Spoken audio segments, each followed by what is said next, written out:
Right, what happened in this week's Coronation Street, Gemma? Whoa. Stuff. Yeah. Deep. Serious. Very serious things. Very silly things.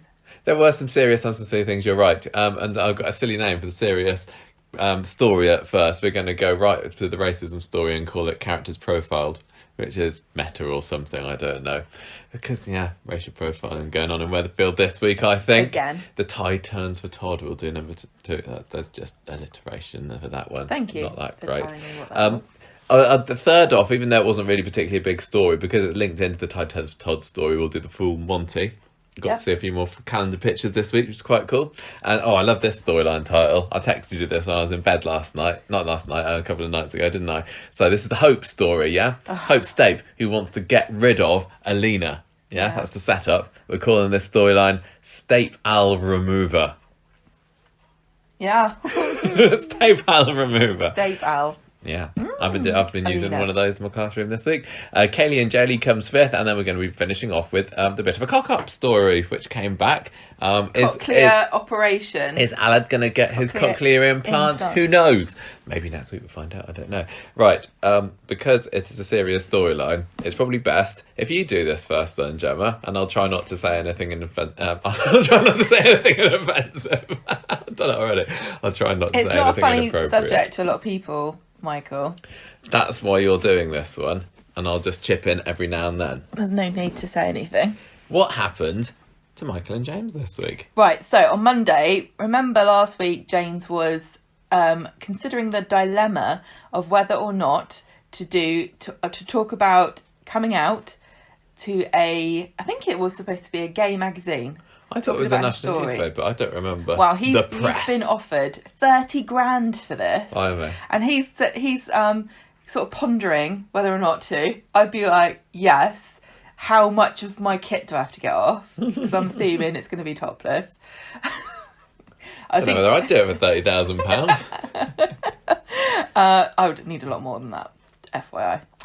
He says to Michael that he's thinking of giving the money to his mum and dad. And Aggie's like... What the hell is wrong with you, James?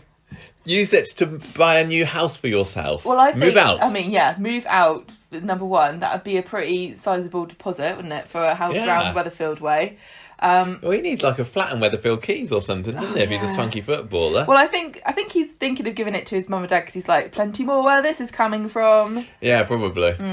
That's the good way of doing it, see. Give him 30 grand at the beginning and be like, there you go. That's paid you back for my childhood, and then the rest of the millions are all yours. You don't have to pay your parents back. But he's hang on a minute. Anyway, he's you what? I've got to phone my dad. That's why we haven't got any any money. He's got That's why he's done it either, hasn't he? He's got his £30,000 up front, his leg, and then he's just like, I'm sorted now. I don't know if you can live off 30 grand for the rest of your life, darling. It's cheap up north. It's fine. Well, I mean, look at the menu on Roy's Rolls. It's not changed for 20 years, I don't think. The price is on there. Anyway, Aggie's like, no, we couldn't possibly. But I think that he should have insisted a bit more. Let's just put it like this. If she had only accepted, none of the rest of this would have happened. Yeah, that's very true. So she's just happy that he's happy and says, spend it on whatever you want. And Michael's like, let's buy a sports car. I loved how excited Michael was at the beginning of this. I don't think... Is 30 grand enough for a flashy car like that? I don't think it is it? I don't know. I don't know much about cars, but even normal cars are like... Our car was like £10,000. Like 5, 6... How long ago? 7 years ago, okay, yeah. I've got no idea. I think it was about that much. As I said, cheap up north. I don't think the price of cars is cheaper up north. Otherwise, wouldn't we just drive up there and buy one and go back down? Because I wouldn't be able to get up there because I wouldn't have a car. Oh, no, yeah, exactly. It costs so much money to get up on there on the train. I looked it up, it was hundreds of pounds. Anyway, Michael gets to death work and he tells Grace about their plans to go to the car showroom. They're very excited. Grace is got her own project. He has made... Not just trying to get Michael into bed. That's project 2. Project 1 is to make a portfolio of the baby grow designs that he's been working on. Because apparently he used to have a t-shirt business. I can't remember if we're supposed to remember this or not. But he's had his finger in many pies. Don't forget he was an inventor. Didn't he have that app that was Applause? Oh yeah, the clapping app. I forgot about that. I downloaded that so many times. It's such a fantastic app for when I've got I've got a blister on my palm at the moment from going to the allotment, so that would actually be really handy if I was going to any live... See, he's got bitten in the arse by COVID because there's no live events And they're back to now, applaud. It's fine. Well, he's probably getting an uptick on that now. So he's been making baby grow designs, and she's sort of done it for him. She's made this portfolio of them. I don't know why she does this, because later on she just puts them on the internet. Because she wants to jump his bones.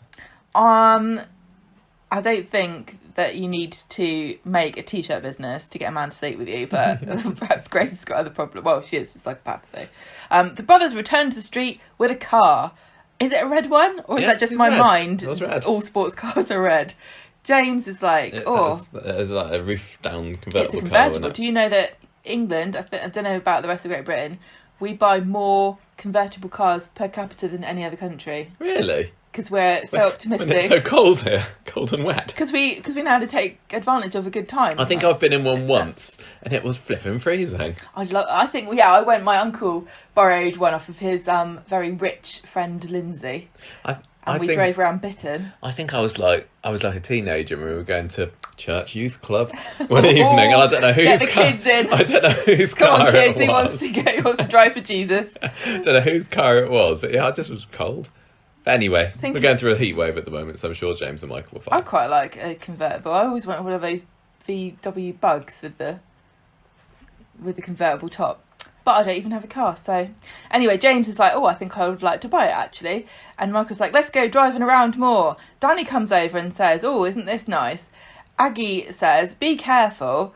You haven't written very many detailed notes about this, so this is quite important. I watched this again this morning. I wanted to watch it again, but I just realised that I didn't. Well, I'll tell you then. Okay. So they're driving down the cobbles fairly slowly. I mean, they've only just pulled off. They're starting at number 3. They're only going to the Rosamond Street, aren't they? So they're not going to be... I'm sure it gets 0 to 60 very quickly in a splash car like that, but they don't. James says it's an automatic, and most people in this country are used to driving manuals. Yeah. But anyway, they drive to the end of the street, and then we cut to see PC Brody, who's the new character. You've written PC racist, and well, I didn't know what his name was when I was typing my notes at this time. I think that's a bit judgmental. Well, I'm sure they will just come up to us later. So he spots them, and he kind of looks a bit, what's going on over there then? And at this point, they're just driving normally to the crossroads at the end.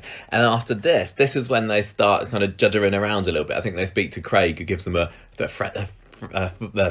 thumbs up, that's right, and then Daniel stops, and then they start kind of juddering about a bit. Daniel talks to them, yeah, and then they turn down Rosamond Street, and this is when the police car came after them and stopped them. Okay, so he's observing them. Yeah, he observes them. He goes, right, something doesn't look right there. So first of all, this is important. This is why I watched it this morning. The first thing he sees is 2 black guys in a fancy car in a very working class area, stopping and talking to people. And then when they go around the corner, they start buggering about. No, I think they start buggering about before they go around the corner, but as they were driving up to the... Okay. But the first thing he sees is basically, there's 2 black guys in a car. He looks suspicious before they start to drive erratically. Right, that's an important point to remember. Yes. So, it all goes completely wrong, doesn't it? Michael is telling James to stay calm. Yeah, because he stopped them, hasn't he? They get round the corner outside the tattoo parlour or whatever. PC... Brody stops them, and he won't say why he's stopping them, but he's asking them for their ID. And he asks James to get out of the car, and then Michael gets out as well. And Michael's really worried and concerned, and he's talking loudly and desperately trying to placate the officer, but that is making things worse because he's approaching the officer at the same time that the officer is trying to sort out what his business with James is. Yeah, because he doesn't recognise James. He doesn't know who that they are. No. And he is getting flustered. Despite the fact that this guy was, in the news very recently. He's getting flustered because he's asking James for his ID, asking him to get out of the car, but Michael gets out and comes around and approaches him at the same time. They're trying to find out, why did you stop us as well? Yeah, exactly. He's saying, what do you want? He says, I've got every right, this is a public highway, I don't need to, I can ask your ID or whatever. So, at this point also, he's turned on his camera. Yeah. What are they called? No. His vest Shoulder cam cam. or whatever. Which is what you're supposed to do if you're an officer and you're going to arrest somebody, I think. So... Yeah, just so you got it on record. And there's also some crowd starting to somebody gather by filming this point and filming on their phone. themselves as well. So he starts to arrest James because he's not giving him his ID. Yeah, I think it was also, the officer must have been feeling quite flustered with this. And like you say, Michael was approaching him. He wasn't threateningly, but Michael was not, can I just say, Michael was trying to solve the problem, but unfortunately it was not helping, it was making it worse. And he's already he's had probably a lifetime full of incidents like this, but we've seen a few already this year. You can see, and also because of being profiled like this and always feeling like you're on the defensive and having to defend yourself against being accused of things, you would be on, you would want to protest your innocence, and you would want to protecting his little brother. Yeah, and say, you got this wrong, nothing's wrong here. So okay, on. Brody arrests him, citing section 25 of the general arrest conditions or whatever, which basically, it says a lot of things, but one of them that seems to fit in with this is, now what did I see? If it looks like the person might harm themselves or harm someone else, it says if a constable has reasonable grounds for believing the arrest is necessary to prevent the relevant person suffering physical injury, committing an offence. So he's not saying he has definitely done something at this point, but he's saying I've got grounds to suspect that if I don't arrest you, you can get yourself into a spot of bother. Right, but later on he says to Craig, if I'd known who he was, I wouldn't have arrested him. I thought he said if I'd known who he was, I wouldn't have stopped him. I can't remember. Yeah, I think he says something like that. I wouldn't have done it, which makes it more clear to me that he saw them and he immediately suspected that they were criminals because they were black and they were driving a fancy car. I also saw somebody on Facebook saying that the fact that they're driving down the road and stopping and talking to people as they go is suspicious because it could be a drug deal. Yeah, no, I didn't think of that, actually. That's a good point. Now, thing about policemen is they see the world a slightly different way to most of us, and we're allowed to give people the benefit of the doubt, aren't we? But policemen, I don't know if they think like that because everybody they see is a criminal in their minds. He's obviously profiled them because they're black. Yeah. Possibly. Well, this is the thing. Let's right? Get through with Let me just say that this, I said benefit of the doubt, and this is the thing about being a racist as well, and it's kind of like, at this stage, it's like a thought crime. You don't know if somebody's doing something because they're a racist. Sometimes it's obvious. In this case, I think it's really difficult to work out. Unless you're in his mind, you literally don't know why he's done this. No, and the talk of unconscious bias comes up, obviously, as well, doesn't it? That's a really important thing. It's certainly not been made crystal clear whether he is racist or not. In fact, some of the things that he says during the week make it is looking like he's not, or he doesn't even know whether he is himself or whatever. I think at my first watching of this, I'm not going to say I was feeling completely sympathetic to him and everything, but I thought people are saying that he's definitely racist when it's not obvious that that's why he stopped them. But the second watch, when I saw that he was treating them differently, literally when they were just driving down the road, they caught his attention. That did make me think maybe there is something. Yeah, this is the thing. Again, benefit of the doubt. Racism thrives in benefit of the doubt, doesn't it? And I think as white people, we're often very quick to give people the benefit of the doubt and say, well, no, I wouldn't be racist in that situation. So I don't think it's fair to say that it's possible. Maybe it's possible, but you can't say one or the other. It's easy for us to say that because we don't have to experience things like that. No. And it is interesting how police will treat you very differently. I've spoken on the podcast before about when I was younger and my cousin went missing and we had to get the police to come and look for her. And they were very different to me when I was at my uncle's house on the Isle of Wight in a very poor area in a really run-down council house. They treated me very differently than they had treated me before when I'd just been out and about wearing my fancy clothes, walking around. So even different classes of people, they'll treat you differently. Yeah. And that's just before you even take into consideration skin colour. Well, I think that everybody has. I think it's natural to have, you make snap judgments when you see somebody, don't you? You can't Whether not. it's to do with what you consider their class to maybe be, or whatever. For every time you meet somebody for the first time, ridiculous. in your head, you kind of link it to somebody else that maybe you know or that you've seen on TV or something, just to try and say, so who's this about? Can they be a friend? Are they a threat or what? Well, it's ridiculous to pretend that people don't judge everybody the first time they see them based on their looks. Yeah. Unless they're blind. But it's how you then treat them, which is it's what you issue no, with it's not Brody just that. here. It's not just that, but it's what your judgments, where your judgments come from, and what your judgments are. So Brody's looking at a black person and saying criminal. That's the prejudice. That's judging somebody before you know them. Yeah. You know, I could look at the same two people and go, they look like a pair of tossers because they're in a fancy sports car. Exactly. I mean, I can't remember who it was later in the week that brings up, like, would he have stopped them if they were white? I think he said no, but can I just say, I don't know. Maybe would he have stopped them if they were skinheads with football tops on? Yeah, exactly. I think that he probably would have done. Maybe. But that doesn't mean that he's not being racist when he's stopping them now. No.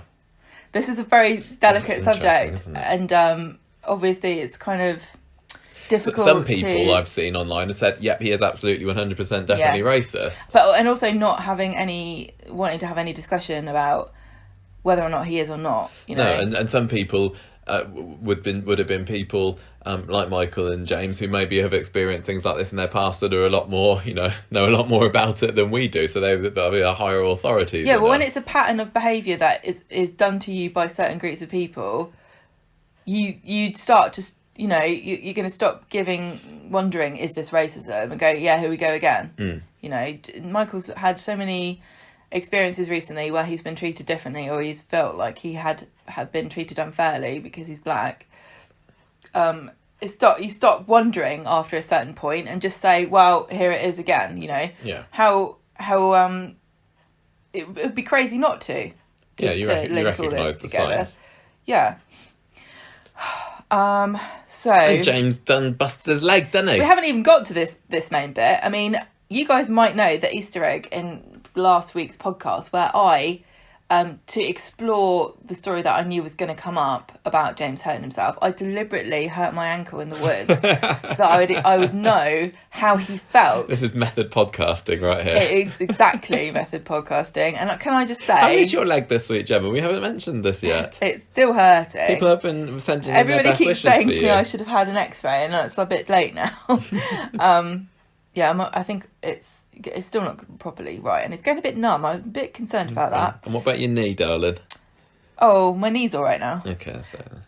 But can I just say, who plays James? Nathan Graham. Nathan Graham, mate, you didn't react to being in pain at all. When he sat down later, and he comes back home on crutches from the hospital, and he plonks himself down on the sofa, like he's got absolutely nothing wrong with him whatsoever. I don't know what drugs they gave him. Are very good. They're miracle workers. I can only assume that this guy's never hurt his leg or arm or anything ever before, because you don't just... It's not just hopping around on a pair of crutches. It really hurts. You wouldn't have been able to do that. If it's so bad you need an operation on your knee.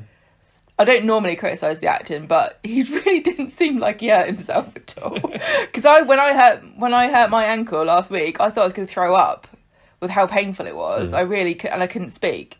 But I guess there was a bit, there was a bit too much else going on for us to have. I was just a girl, Gemma. I am just a girl, yeah. I'm not even a real footballer. He's a big roughy tufty footballer, James Bailey. He's well hard. Remember when Bette Lynch was in the fire and she threw up? Yeah. That's proper method acting, that is. Making yourself sick. Oh, that scream. Yeah. So imagine, just imagine that's what James is doing, being sick on the side of the road. How does he hurt? He's kind of he's been handcuffed, hasn't he? And he's kind of led towards the curb, and then one leg goes over or something. He turns. Something like that, yeah. And it's also partly because Michael's there getting the officer's himself face. involved. Yeah. Which, makes sense, but was not helpful. Officer Craig, he turns up and says, what the hell's going on? And he says, well, I'm not racist. They were driving erratically. Craig gets an ambulance. James had seen them. Well, he'd seen some of them driving, hadn't he? Because he spotted them. Craig? Sorry, Craig. Sorry, he'd seen them driving slowly down Coronation Street and then carried on walking, factory direction. So I don't know whether he'd seen them kind of jittering about or not. I can't remember whether he mentioned that later. So he's unsure. The thing is, I can't help but think, like, I've never been pulled over by the police, but I'd be absolutely terrified. I know, I don't know what I'd say. I'd just be crying, probably. Sometimes when I'm driving along and there's a police car behind me, I'm thinking, no, what have I done? But like, if a policeman pulled me over and I started crying and didn't react well to what they were doing, they probably wouldn't do anything to me that was bad, would they? They'd probably just be like, stop crying, for starters. Depends if they were sexist. Well, if they thought I was a stupid idiot woman, it depends on whether they thought I was trying to manipulate them. If they thought I was trying to manipulate them by crying and I was just putting it on, they might get angry. But I think most of the time they'd just be like, all right, stop crying and we'll sort this out. Yeah. Whereas, because James and Michael are men, they don't cry. It's not their first go-to response. But to get out, because Michael's like trying to protect, like you said, his little brother, gets out to try to help. Oh, it's just sad that the natural reaction is the wrong thing, and it causes so much.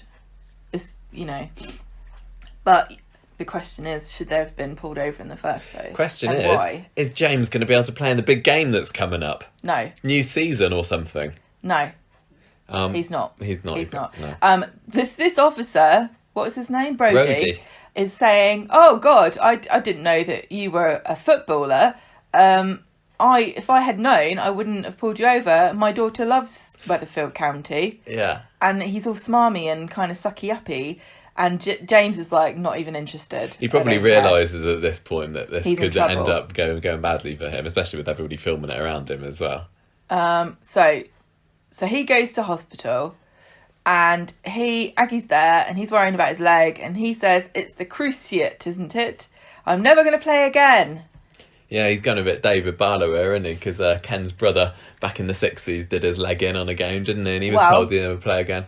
If his next move is to buy the corner shop, yeah, I say no trips to Australia. Yeah, it's not worth it. No. So he hobbles home on crutches, completely pain-free. Ed's worried. James says, I'm going to think positively, but I've got to have this operation. And Michael says he's going to be out of action football-wise for 2 months. And Michael was immediately going, let's complain about this. I've seen some people saying 2 months, that's really not very long compared to how long it should be, but what do I know? Now, this is important. This is, I think, is important to say here, right, about making a complaint. I said earlier, if it's justified that Brady pulled them over, if he can justify it in law, then it becomes a question of, you can only tell if it's racist if you can read his mind and find out whether he pulled them over because they're black or not. Now, how you root out an officer who does this versus somebody else who does not act like this is to have a body of complaints that follow them around. So if you think this has happened, the best thing is to make a complaint. Even if you think that it's overreacting and you don't want to make a fuss, the only way that you're going to be able to identify somebody with serial behaviour like this is if there is a record of complaints of them doing the same thing over and over again. And this was a first for Brody as well, wasn't it? Because he says to Craig on Wednesday's episode, I think, like, this is going to be, hang around my neck like a millstone now. Well, I've been serving the community, all different people from different backgrounds, whatever, all my life, but now I'm going to be called the bigot. Well, I'm sure that there are police who have had complaints along these lines who continue in their jobs, but like I said, that's the only way to tell. Do you think? Yeah. Unless they're very blatant with it. Yeah. Which, then there's not really a question, is there? But so I would agree with Michael here. Really, make a complaint about it, and then let the police decide. I mean, it's quite naive to say that they were probably... Michael's just reached the end of his tether with all this, hasn't he? Because there's been the other incidents. So what else has happened this year? There was one where he was stopped by a policeman when he was chasing Grace down the road or something earlier this year. Yeah, they said that we're looking for a guy of your description. Yeah, and then there was Grace being held while she gave birth to Glory. Yeah, in the... By the security guard. I think that's all there's been so far. More recently, he was passed up on a promotion. Yes, I don't know whether that was part of it or not, because he speaks about Sarah, and I was wondering whether he was talking about that at the time. But then when I rewatched it again this morning, he was talking then about he told Sarah about Grace being held captive by the security guard while she was in labour, and that was when Sarah started looking at him a little bit quizzically, as if like, are you sure that it was a racist security guard? Because it seems so outlandish to anybody who's not been in that situation. And but that could have been a reason why Michael contributed to the fact why Michael didn't get this promotion at the factory, because she thinks that maybe he's exaggerates or isn't trustworthy or a bit of a drama queen or something. I don't know. I mean, I think it's one of those things where you don't know, and this is what drives you crazy. This is what they call microaggressions and things like that, where you'll never know. Is somebody having a bad day, or are they racist? You know, if they give you a look, why? What is it? Have I done something, or are you just a racist? How can you tell? You never will know. Yeah. Michael points out to James that this isn't just about you, this is about all of us. Yeah. It's true. Because he's just seen it happen for all his life. Well, it's also, you know, say next year Brody does the same thing to somebody else. If there's no record of this happening the first time, he'll get away with it, you know, assuming that... Again, it's not clear to me here, unless we can read his mind.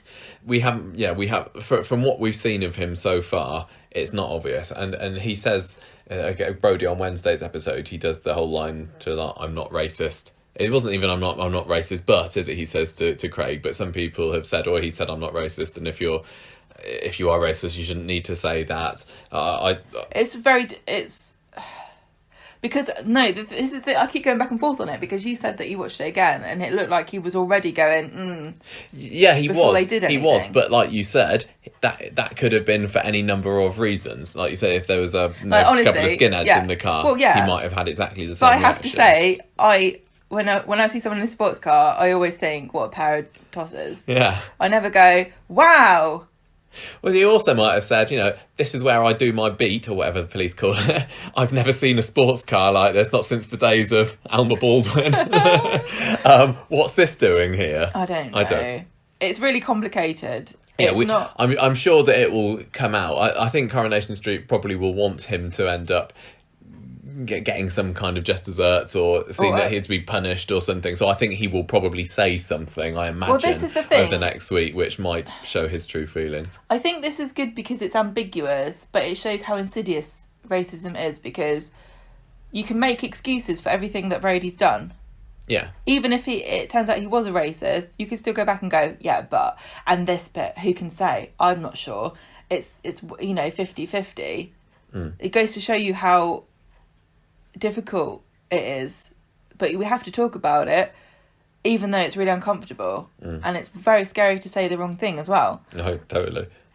But that's something that is just, you've got to get over it, haven't you, to talk about it. So James says the club is going to pay for private surgery next week, and then Craig comes round, and this is very awkward to watch, because he's trying to kind of make excuses for Brody and going, he's not racist, I don't think he would have done We've this. obviously never seen Craig and Brody together, no. But as far as we know, they've been friends, colleagues, whatever, for a number of years now. I mean, I would say it's probably natural at this point for Craig to try and defend his friend. It's natural to assume the best of everybody, especially if they're your friend or they're a colleague. But at the same time, how would you know, Craig, whether he's a racist or not? Because you're white and so is he. Unless he's gone to you, you know what I mean? Yeah. Come here, I want to talk to you about something. Or we've all been around other white people who have said something to try and test us out to see whether we're going to bite on that old, I know what you mean, these people kind of a thing. He has not had that conversation with Brody, obviously. Like, I remember one time I was in I got picked up by a taxi guy, and he took me to the station, and before we'd even got like a few minutes, he started on being really racist about immigrants. I think I remember you telling me about that. And there's nothing I can say to him about it, because I'm a single woman in a car with a man that I don't know. You know, so I was just trying to not get him to talk to me about it. Yeah. But it's difficult. What do you say? I don't... But yeah, exactly. Craig is saying that he's never heard him saying anything. Craig sees the best in everybody, which probably isn't necessarily the best thing to do if you're a policeman. You have a bit of suspicion, but yeah, he says that I don't think he's racist. Does he at this point try and get him? No, I don't think he tries to get him to drop the complaint, because there hasn't been a complaint. Michael says you're trying to get him out of trouble, and Craig leaves, and James says, "I wish you hadn't have accused Craig then." Of being conspiring, being with in cahoots with this racist. And James says that I'm not a coward, but I'm not strong enough for this. And this is what I was saying last week about him being gay and having to stand up for, you know, all gay people. Now he's got the same thing, but all black people. Is that fair? No, he's only young, and it's a really hard burden. Yeah, it's not. If he wants to say this is somebody else's battle, I couldn't blame him, but also I don't blame Michael at all for saying, I'm for this. But Michael's not got as much to lose as James has, because James is going to be the difficult one. If he says anything, he's going to be the difficult one who stands up for himself, and people get on the defensive and don't like that kind of person. That's definitely a racist trope against black people who stick up for themselves and say this is racist. People get, you know, upset. Grace finds Michael in the pub later. He's really frustrated, and he just wants James to stand up for the racist, and he brings Glory up again. And this is what he said before. I think it was with Grace. This was months and months ago, wasn't it? I think it was when she was pregnant. You know, we're living in this world, and Glory's going to have to grow up with this. Yeah, he wants to change the world for his daughter. Yeah. So then, this is even worse. Somebody's posted this video of him getting arrested, and everyone's writing nasty comments with like hashtag playing the race card and hashtag race bait. And James, Michael and Grace are all reading these comments, looking really upset. Yeah.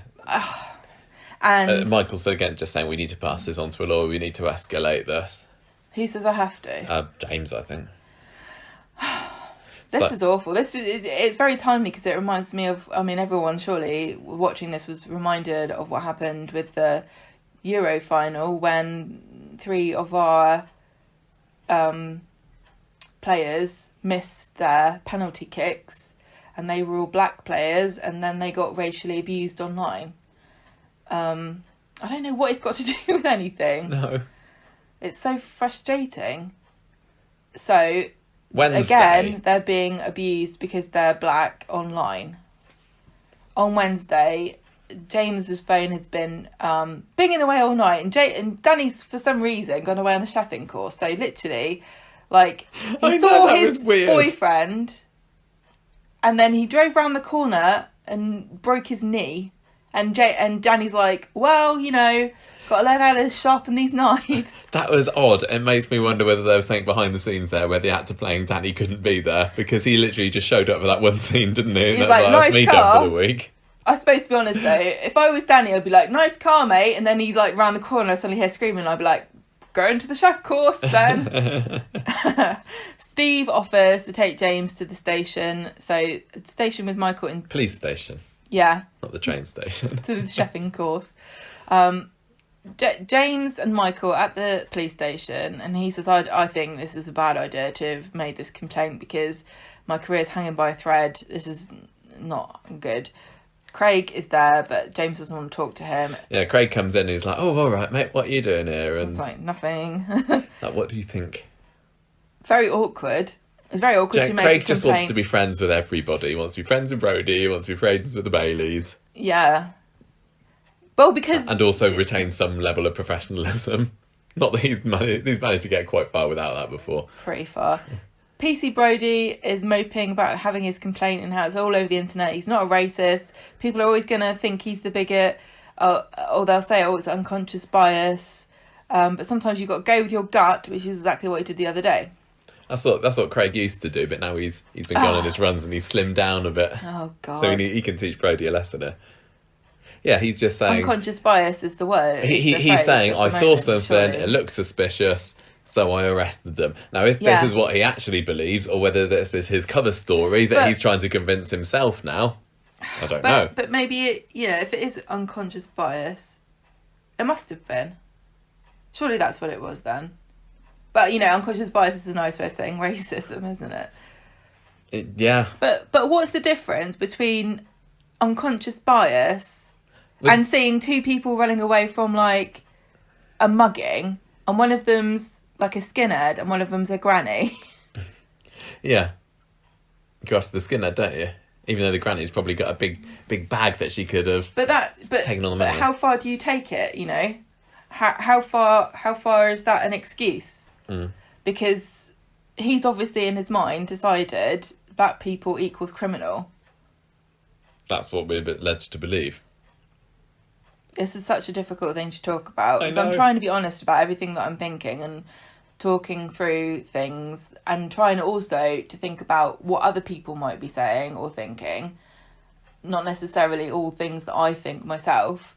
Yeah, I'm trying to put myself under the skin of a variety of characters here. I don't want... Like, some people will be watching this at home going, this is all rubbish. Of course it's right. Everybody's always so quick to say, oh, it's racism. If it's a white person and a black person, it's always going to be called racism. It's ridiculous. I don't know if these people are going to get to the end of... The way this has been presented, because it's so ambiguous, I don't know if they're going to get to the end of this and take out what... everyone else is getting out of it, which was that this is difficult, but it does seem as though it was racist. Now, one of the sad things about it is, however the storyline ends, it's not going to stop it from happening either, is it? So this current issue will be resolved, but if Corrie, wants to continue to reflect the experiences that the Baileys and other people of colour go through, then it will carry on. And Coronation Street's not always particularly good at carrying on certain issues, stories. Well, this is the thing. Past the dramatic. We had this really awkward woke conversation with Dev, and I can't remember why they were talking about being woke. But I think that was also, was it? What was that to do with? I can't remember. They were all in the pub and they had a really cringy conversation. Well, I think it was after, because we forgot about this as well. After Ed and the builder guy at the opening of the bistro. Oh, yeah. And that guy was just obviously being a racist and making monkey noises, or what was he doing? No, he said, pay peanuts if you want to employ monkeys or something. That's right. Like he that. said, and then everybody had that really cringy discussion where Deb was like, I'm woke. Do you remember that? No, but I remember the episode. And there were a couple of conversations like that between Steve and Tim in Wednesday's episode, weren't there? Which some people thought were great, some people thought were awkward and cringy. Well, let me talk about it. So Tim's talking to Craig about what's happened in the bistro, and he's like, I can't believe that James is going to be missing the start of the season. And then Steve and Tim start talking about white privilege, and Tim is like, don't talk to me about white privilege. I don't even know what is that supposed to mean. I left school and I had a reading age of 7. Like, no, you didn't, because you literally couldn't read at all. That's rude to 7-year-olds. I know some pretty literate 7-year-olds, actually. So yeah, they rewriting history here a little bit on Tim. But he's saying and Steve also said to him, well, you could go and test drive whatever car you wanted. And Tim's like, no, I couldn't. I can get a test drive in a car like that. And Steve kind of ends that part of the conversation saying, well, we all have our problems, but they're not to do with the colour of our skin. Well, this is exactly the thing. I think if you're white and you don't believe in the concept of white privilege because you have had experienced problems and stuff, at the end of the day, all of those problems happened, but they weren't because of the colour of your skin. So imagine if you also had that on top of everything else. That's the point of it. It's not saying that only bad things happen to people because of the colour of their skin. It's saying that you don't have to worry about that part. And that is a privilege. Yeah. That's something that I don't think that we even know how privileged that is. Not just to not have to worry about or think about it. It is a privilege, but I think the word puts people off. I don't know, do we need to think of a different way of explaining this to people? Because this conversation happened between Steve and Tim, and it was very interesting, but I don't know whether it's gonna, everyone like Tim is gonna get the message. Because you hear the word privilege, especially somebody like Tim. I mean, let's face it, he's lived a really hard life. He was the husband of the mayor. He's got a conservatory. Hot tub in his back garden. He's got a horse. He owns his own business twice over. Such a hard life he's had. Yeah. But you know what I mean? Like, people who are really like the sort of person that Tim's supposed to represent, aka nothing like actually Tim himself. Word privilege doesn't really fit into their experience of the world, and they're always going to reject that moniker because they don't recognise it in their lives. So I think people need to think of a different way of explaining this concept. These kind of scenes will quite often make people think, oh, here we go, I'm being lectured to, and then you just automatically switch off as well, because it was clear. This one and the scene later was very clearly written as like, now we're going to teach you a lesson, everybody. Racism's bad. And it was. I was almost not listening to what they were saying, because in the back of my head I was thinking, oh, here we go. Yeah. Oh my God. Which is bad, but I don't know. It could have been done a little more subtly. I mean, having the two everyman characters of Steve and Tim was, that like you said, they're maybe the sort of people that Coronation Street wanted to hear. But I don't know. It just came across as not brilliant to me. But if they hadn't done it, then I'd be saying, why didn't they have people discussing about it? Well, can I just point out that racism is not black people's, that is not being created by black people. White people are the people that continue racism. So we're not going to we're not going to be able to make progress unless white people discuss it. It's white people's problem, and we need to sort it out. We need to be able to have these conversations with each other. And it did show a bunch of white men talking unguardedly with each other in kind of a no judgment free zone, without them thinking, I can't say this or I can't say that. Tim would not have ever said in front of any of the Baileys, oh, white privilege, what the hell is that? I don't have white privilege. But he was free to say it in front of Steve. And because Tim would never have said it to the Baileys, they would never have challenged his conception of what white privilege really means. And so he never would have learned. But because he could say it to Steve, he was able to work through what the concept actually is and how it applies to him. And the other thing is that Steve got a different perspective now, because he has Emma as his daughter. Yeah, because this is in the second conversation they have a bit later on, isn't it? They talk about Emma, and Steve says, look, she's not had the same experience as the rest of us, so I'm sure she must have been going through some similar issues like this in her life. It's really interesting to me, though, I have to say, and this is a criticism that the Baileys have come under quite often, about that the storylines often revolve around racism, and it's not the only and sole experience of black people that, that's the only story that they can tell. Emma has been in the show for longer than the Baileys now, and she's mixed race or dual heritage. I now no longer know what the correct term is, because I'd never heard of dual heritage before. No, neither. So I'll use both terms until I get told differently. She's not had any. We've never seen her have a racist storyline. Nobody's ever treated her differently on the show that we've been made aware of because of her mixed race. So wouldn't it make sense to give her some of these stories, and wouldn't she be a bit more sympathetic to us? This is one of the criticisms of the Baileys as the focus for these stories, is that they really haven't earned the love of many viewers. I personally like them. I really like them as a family. I think I like pretty much all of them individually. James is a bit dull, but I really like them. I especially really like Michael. Michael is by far my favourite. Grace is I'm really warming to Grace. She's got such a beautiful smile. Now she's not chewing a wasp all the time. I'm definitely enjoying her more. I'm just very frustrated about how little the Baileys are used, how little they're integrated. Probably half the street didn't know any of this was going on because they didn't talk to them. Know. Literally, it's them and maybe sometimes Steve and Tim. But if somebody did something horrible to Emma and they were racist to Emma, I just think that people would react differently. Yeah, maybe. And if Coronation Street is trying to teach us about the real experience of black people in this country, why not use Emma as well? Yeah. I'm just really confused. I don't know whether it's because she is mixed race, but I certainly don't. There's also the argument that some people have said that it was a bit of a cop out creating this new character in PC Brody to be the one that did this, rather than getting an existing character to have done it and then having them, a character that you know and love and respect suddenly do something, and you look at them in a different light, or get to see them work their way through it, or have the conversation with their family, or anything like that. I mean, I suppose we've got Craig that's now linked to it, but I would have found it more interesting if Craig had been the one that pulled them over. But then I don't think they'd have done that, because it had been a bit like throwing the character of, Mr. Nice Guy Craig under the bus. Yeah, because that's the thing. This is what I don't know. It's just really complicated, because this is the thing. Being called a racist is such a horrific thing to be called, and such a massive loaded term that you'd rather just everyone who's accused of it is going to say, no, I'm not. No, I can't be. No, I would never say anything like that.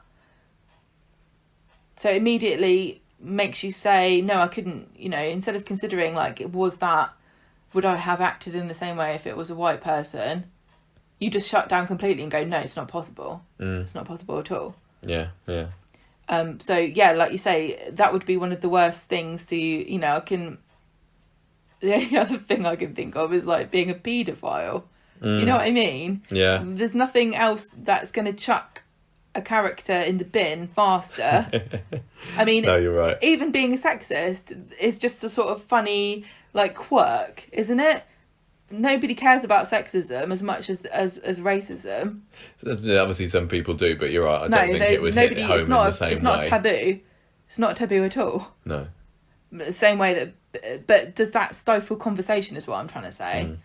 If you like Brody's not even thinking, oh, hang on a minute, because I don't know what the consequences for him would be if he said, oh God, you know what? Like, what would they do? Would they fire him, or would they put him on a course? Because really, you want to put him on a course, hopefully, yeah, and say, okay. Well, if they fire him, then he's just going to resentment will continue to build, and it could turn out worse next time. And the other thing is, can you unlearn this? Is this something that is a learned behaviour that you can unlearn, or are you stuck? Are you going to only get worse? The fact that it can be called unconscious bias makes it seem like it's even harder to unlearn, isn't it? Because you don't even know that that's what you think. That the course would, some kind of education course or something. But then, you get people saying, oh, it's just brainwashing or whatever. It's so complicated, but you'd hope that there would be some kind of, or maybe they will just bung him on a course. And maybe. Is that just a cop-out? I don't know. Is it? Depends on whether Brody went into it. It's a cop-out on a course. Do you think that he would listen to what he was being told? I don't know, because I don't know him well enough. No, we don't know. We don't even know whether that's what he was thinking in the first place. No. So, anyway, Steve and Tim have this very cosy discussion about white privilege, which, your mileage may vary on about what you thought of that. It was cringy, to be honest, but I think it was important to demonstrate that, these discussions can be fostered. Yeah. Craig finds them later, James and... No, Stephen. I don't know. He's trying to get James and Michael to drop the case. And says, look, I'm on your side, but you've got to pick your battles. What does that mean? And Michael's like, I am. This is important. I'm not dropping it. And Craig's like, good call. What? He goes in there telling them to drop it, and then realises that they are not letting this one go. So he kind of, rather than make himself look worse, says, yeah, you're well done you for not dropping it, and leaves. It's very awkward for him. He just wants everybody to be friends, that's him, doesn't he? I know. Tim and Steve have another chat about racism. This is the one where they talk about Emma. Talk about Emma. Back at home, the Bailey boys are arguing because Michael's really focused on this, and James cares about his career more, and the fact he's got an operation. And Grace jumps in and says Michael was doing nothing wrong by trying to report this. Then Brody sees Craig later and says, I'm going to make my statement. When I saw James... what have I written here? When he's, I don't know what he's saying. Yeah, but I think he says to him, he says you went to see Michael and James earlier. You weren't able to get them to change the complaint. And then he says, "Listen, right, when you talk to them, when they ask you what happened, can you say that I said, don't tell them I thought that they were driving okay, because that makes me look like a liar." No, he says. Because Craig only saw them driving normally. He said they seem fine to me. Okay. And Brody says, don't tell the super that when he asks you. And so Craig is this is difficult here, isn't it? Because, on the surface, it shouldn't affect anything. But it is the crux of the case, isn't it? Yeah. How were they driving? And the thing is, if they were driving fine and then not later, that doesn't make Brody a liar, does it? No. Just because they, because the gears went wrong, didn't they?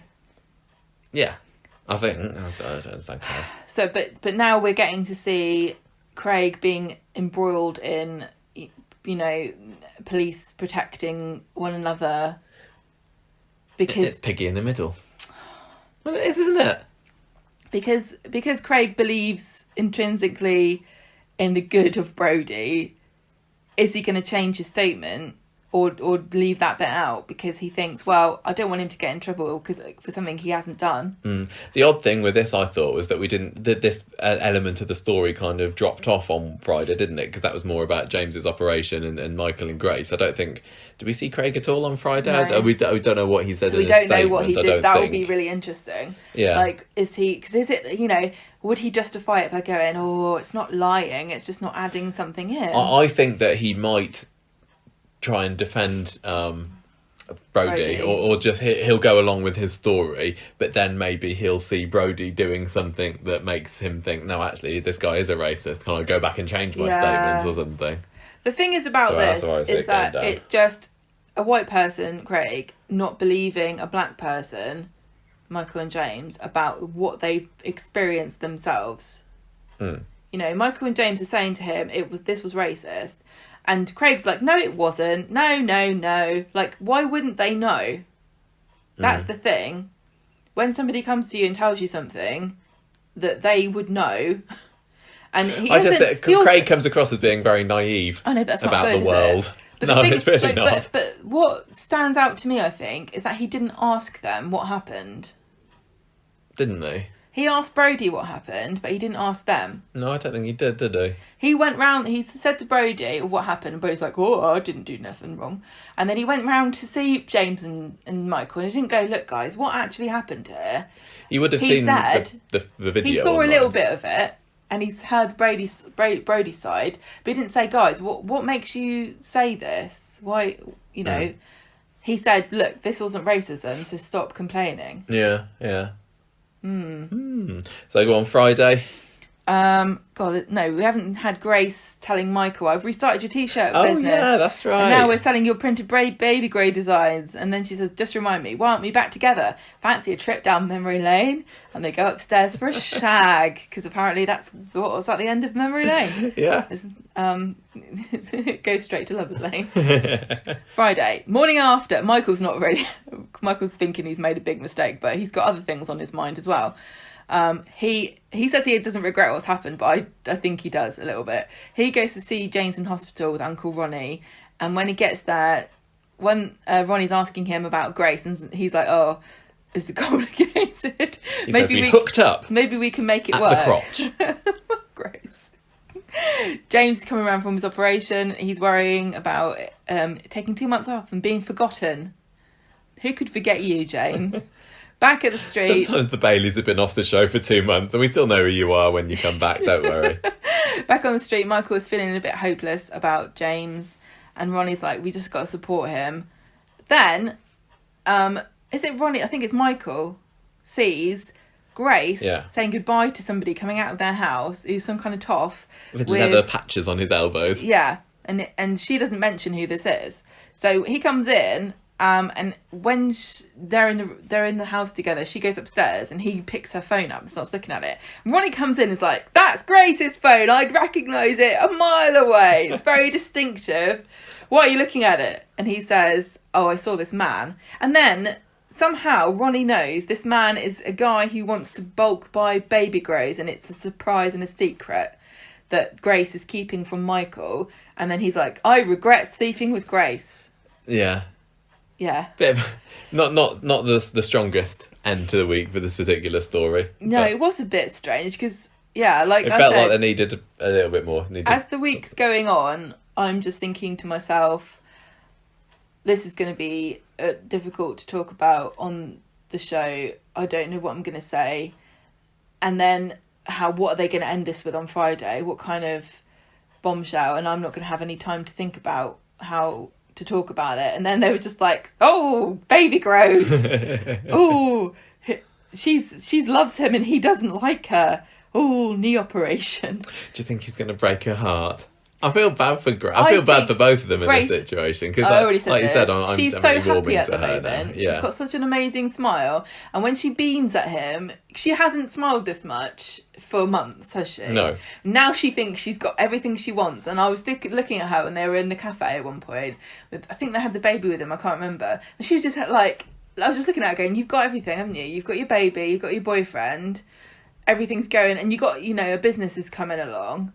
Everything's going pretty well for you at the moment, Grace. You seem really happy." But now Michael's gonna, like you say, I think he's gonna break her heart, because let's remember, she was a bit of a psychopath. She was. The further away we're getting from that, I kind of forget sometimes. I forgive her ages ago for that, really, but it wasn't me that was affected. No, I loved it because it made a brilliant moment when the reveal came, didn't it? So that was really fantastic. But Michael's such a nice guy. I'm not surprised that he's finding lovely. it difficult to tell her. And Yeah. also, he might think, well, if I tell her this now, I've gone this far down. If I tell her, sorry, I'm not into you or whatever, we can't have this, then he's probably worried that she's going to go off again, take Glory, with her, and that's the last he'll see of his daughter. But I think if he's really not into it, he shouldn't force himself for the baby's sake. Aww. Ooh, so many difficult situations are in this. A little family. It was nice to get a bit more meat for the Baileys this week. Again, though, I thought. I think we've already said this many times, but the racism story for the Baileys, another one. Is it? We've had this conversation so many times. Is it? They're the only family that you can do these stories with.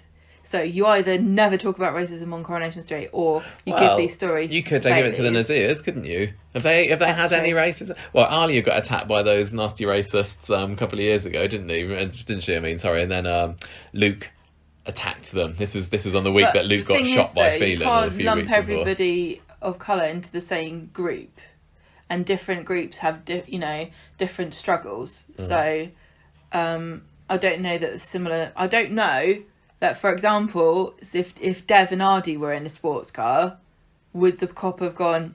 I imagine Dev in a sports car. Do you see He'd what love I'm saying? Also, there's a bit of ageism in here as well, because if Ronnie and Ed had been in the sports car, would he have pulled them over then? I think Ronnie would have got away with it because he looks a bit swish, but with Ed with his bobble hat. Ronnie's got a flat cap, so he looks like he's definitely a sports car driver, and he's got very unusual lapels. I was looking at him. He's got like a really wide open V and very thin lapels. Oh, no wonder Jenny was took him right up them stairs. Check out that stitching. Anyway, I thought they did all right with this story this week. I really, really enjoyed Michael in it, and I know I like him anyway, and I'm also very well aware that lots of viewers don't like Michael, but this week just made me like him even more. I loved how he was, fighting for his cause. I loved how he was fighting for his brother. I liked how excited he was getting about the car, about the baby grows and everything. I very, very, very much enjoyed Michael this week. I'm also really enjoying the dilemma and the conflict between James and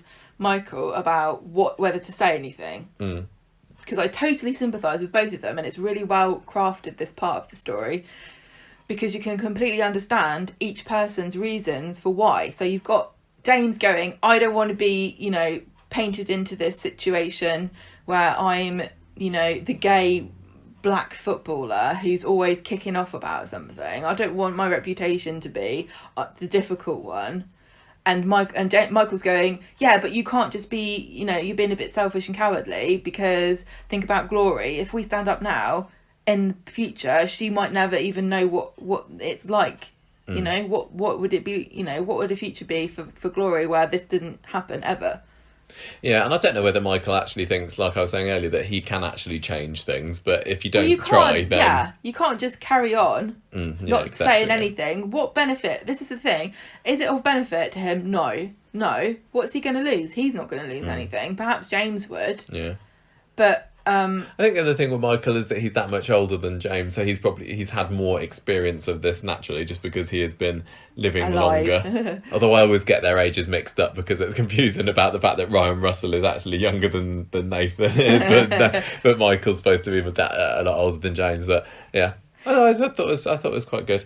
Quite nicely handled, but a bit clunky with Steve and Tim. I really, really would have liked the Baileys to have settled in for a bit longer than they have been before they tackled this storyline, because I think that, unfortunately, the Baileys aren't that popular. You're getting all the football puns in at the moment, tackling, kicking off.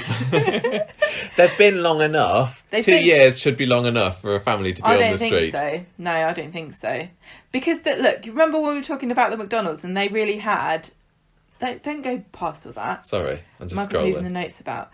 The McDonald's weren't a popular family before Liz had her miscarriage. Yeah. And that really helped cement... Yeah, the McDonald's on the street. That was 2 or 3 years in maybe for them. The Battersbys. Yeah. They were hated when they first came in. God knows what made them popular. I don't know. I don't know whether they ever were, really. But the Baileys... They certainly toned them down. What's been the Baileys' watershed moment for turning the tide? Well, I think they wanted it to be the Stephen Lawrence Day story from last year, but unfortunately everything with the Baileys just seems to be in little pockets. Like, they'll have a little story for a few weeks and then that's them done. I suppose this year we've seen more Baileys than we ever have before, especially with the injection of Ronnie into the mix, but there hasn't been the moment that's made people go, all right. Well, I'm going to say, perhaps this is controversial, that a racism storyline is never going to be the thing that makes them popular. Maybe not. It's not going to work because people... First of all, there's a massive group of people who don't even believe this is a problem. Secondly, there's a group of people who sort of subconsciously know but get defensive and don't want to hear about it because it's uncomfortable. And those feelings are going to get in the way of them, of that group of people going, oh yeah, I like the Baileys. There are still... You see people now, when you look at the comments on social media, oh great, the Baileys, another racism storyline. Yeah. We needed the Baileys to be hunkered in and beloved before this can be... And it isn't fair. It isn't fair at all.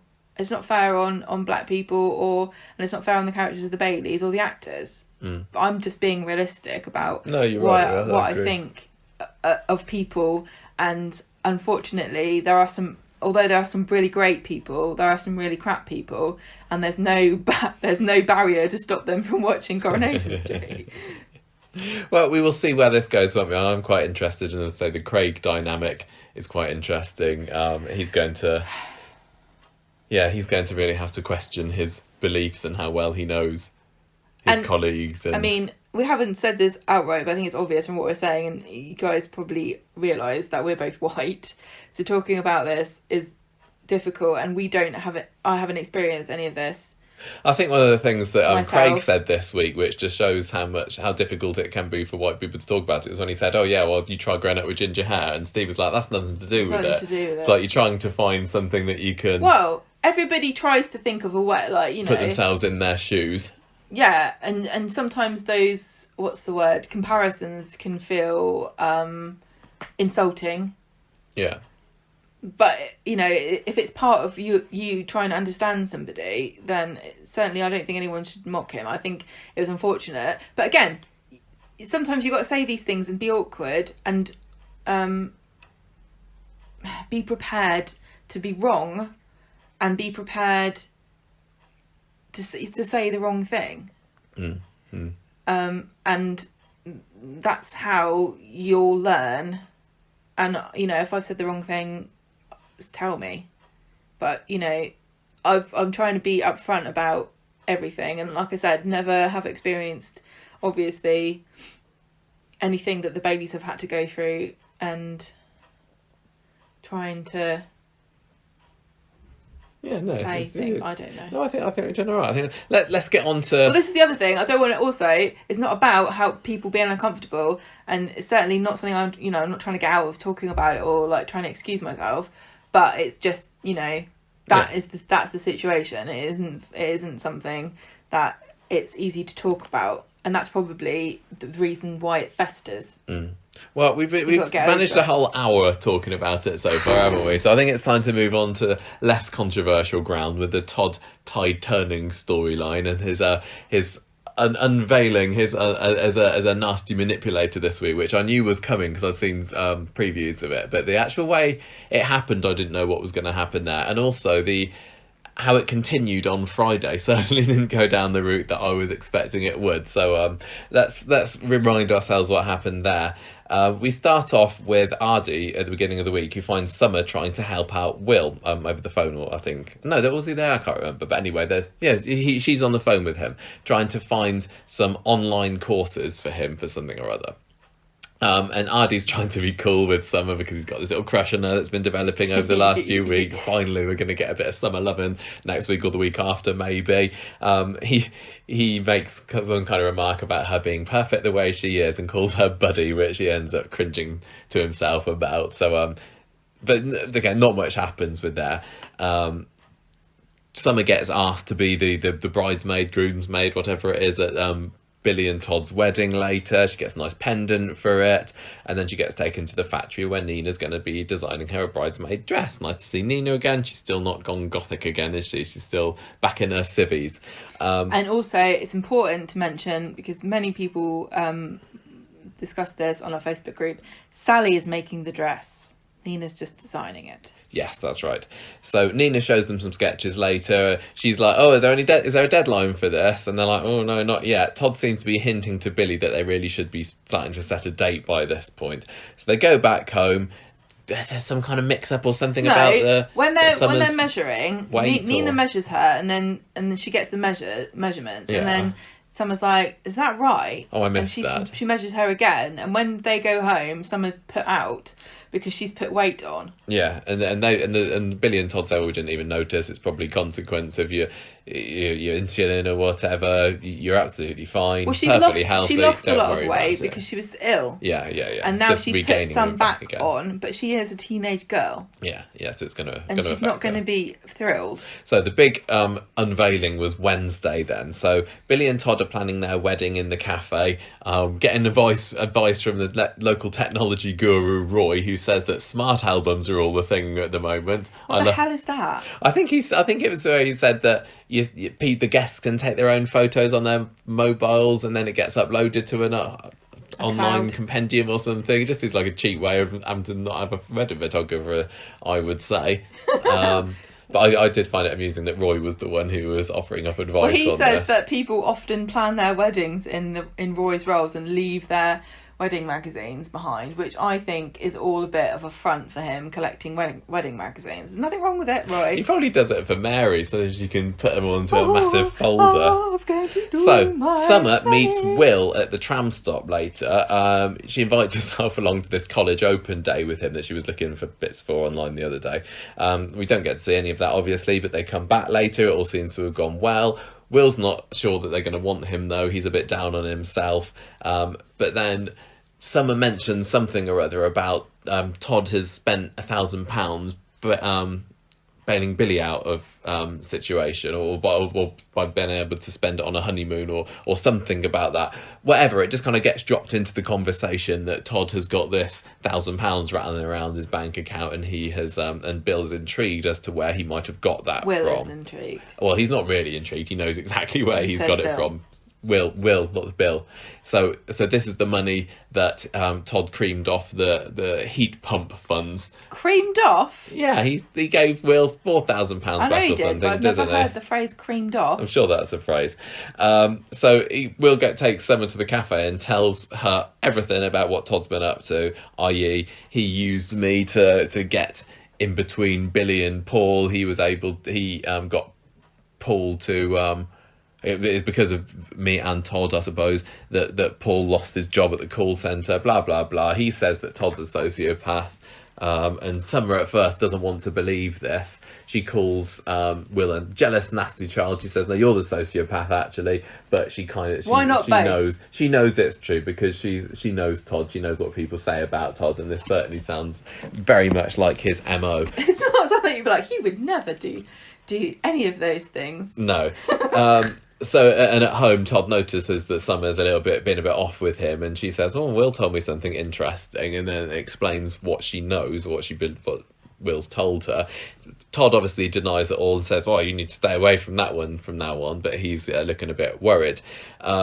Later on, in Victoria Street, Will bumps into Paul, who wants absolutely nothing to do with him, understandably, and then Will sends him a video message. At first, we see Paul has received this message, but just kind of says, "No, I'm not having anything to do with that," and he walks off.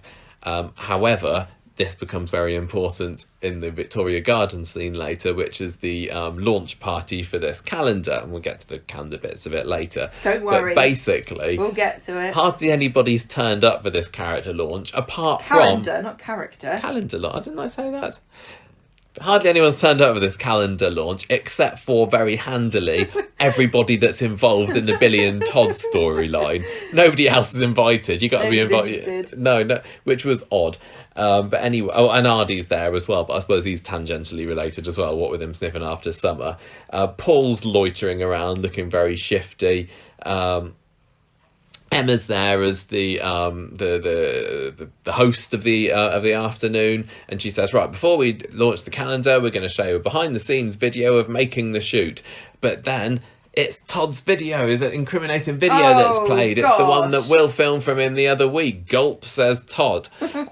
He tries, although not very hard, to be fair, to get them to turn the video off. He just is like glued to his seat. I'm going to give him the benefit of the doubt and say that he was just completely terrified that he couldn't get up until nearly all the video played to unplug it himself. It was like he wanted everyone to watch it because he's like, "No, please, He got me at the right angle here."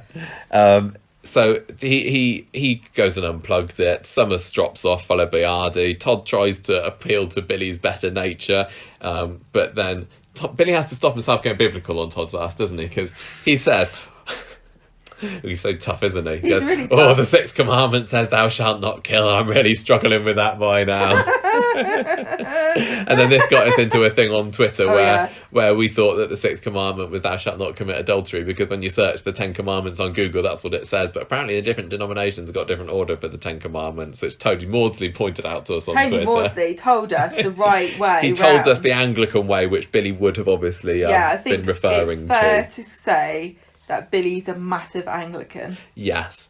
Anyway, Paul is there looking insanely smug, and news alert, I still don't like Paul anymore this week, and I find it's so really difficult to root for him. If he's not being angry and grumpy, he's being smug and smarmy like he was today, and I know that he's not the only smarmy character in this story. I'm very much aware of this, but I just could not get behind Paul in the slightest this week. Later in the summer, in the cafe, later in the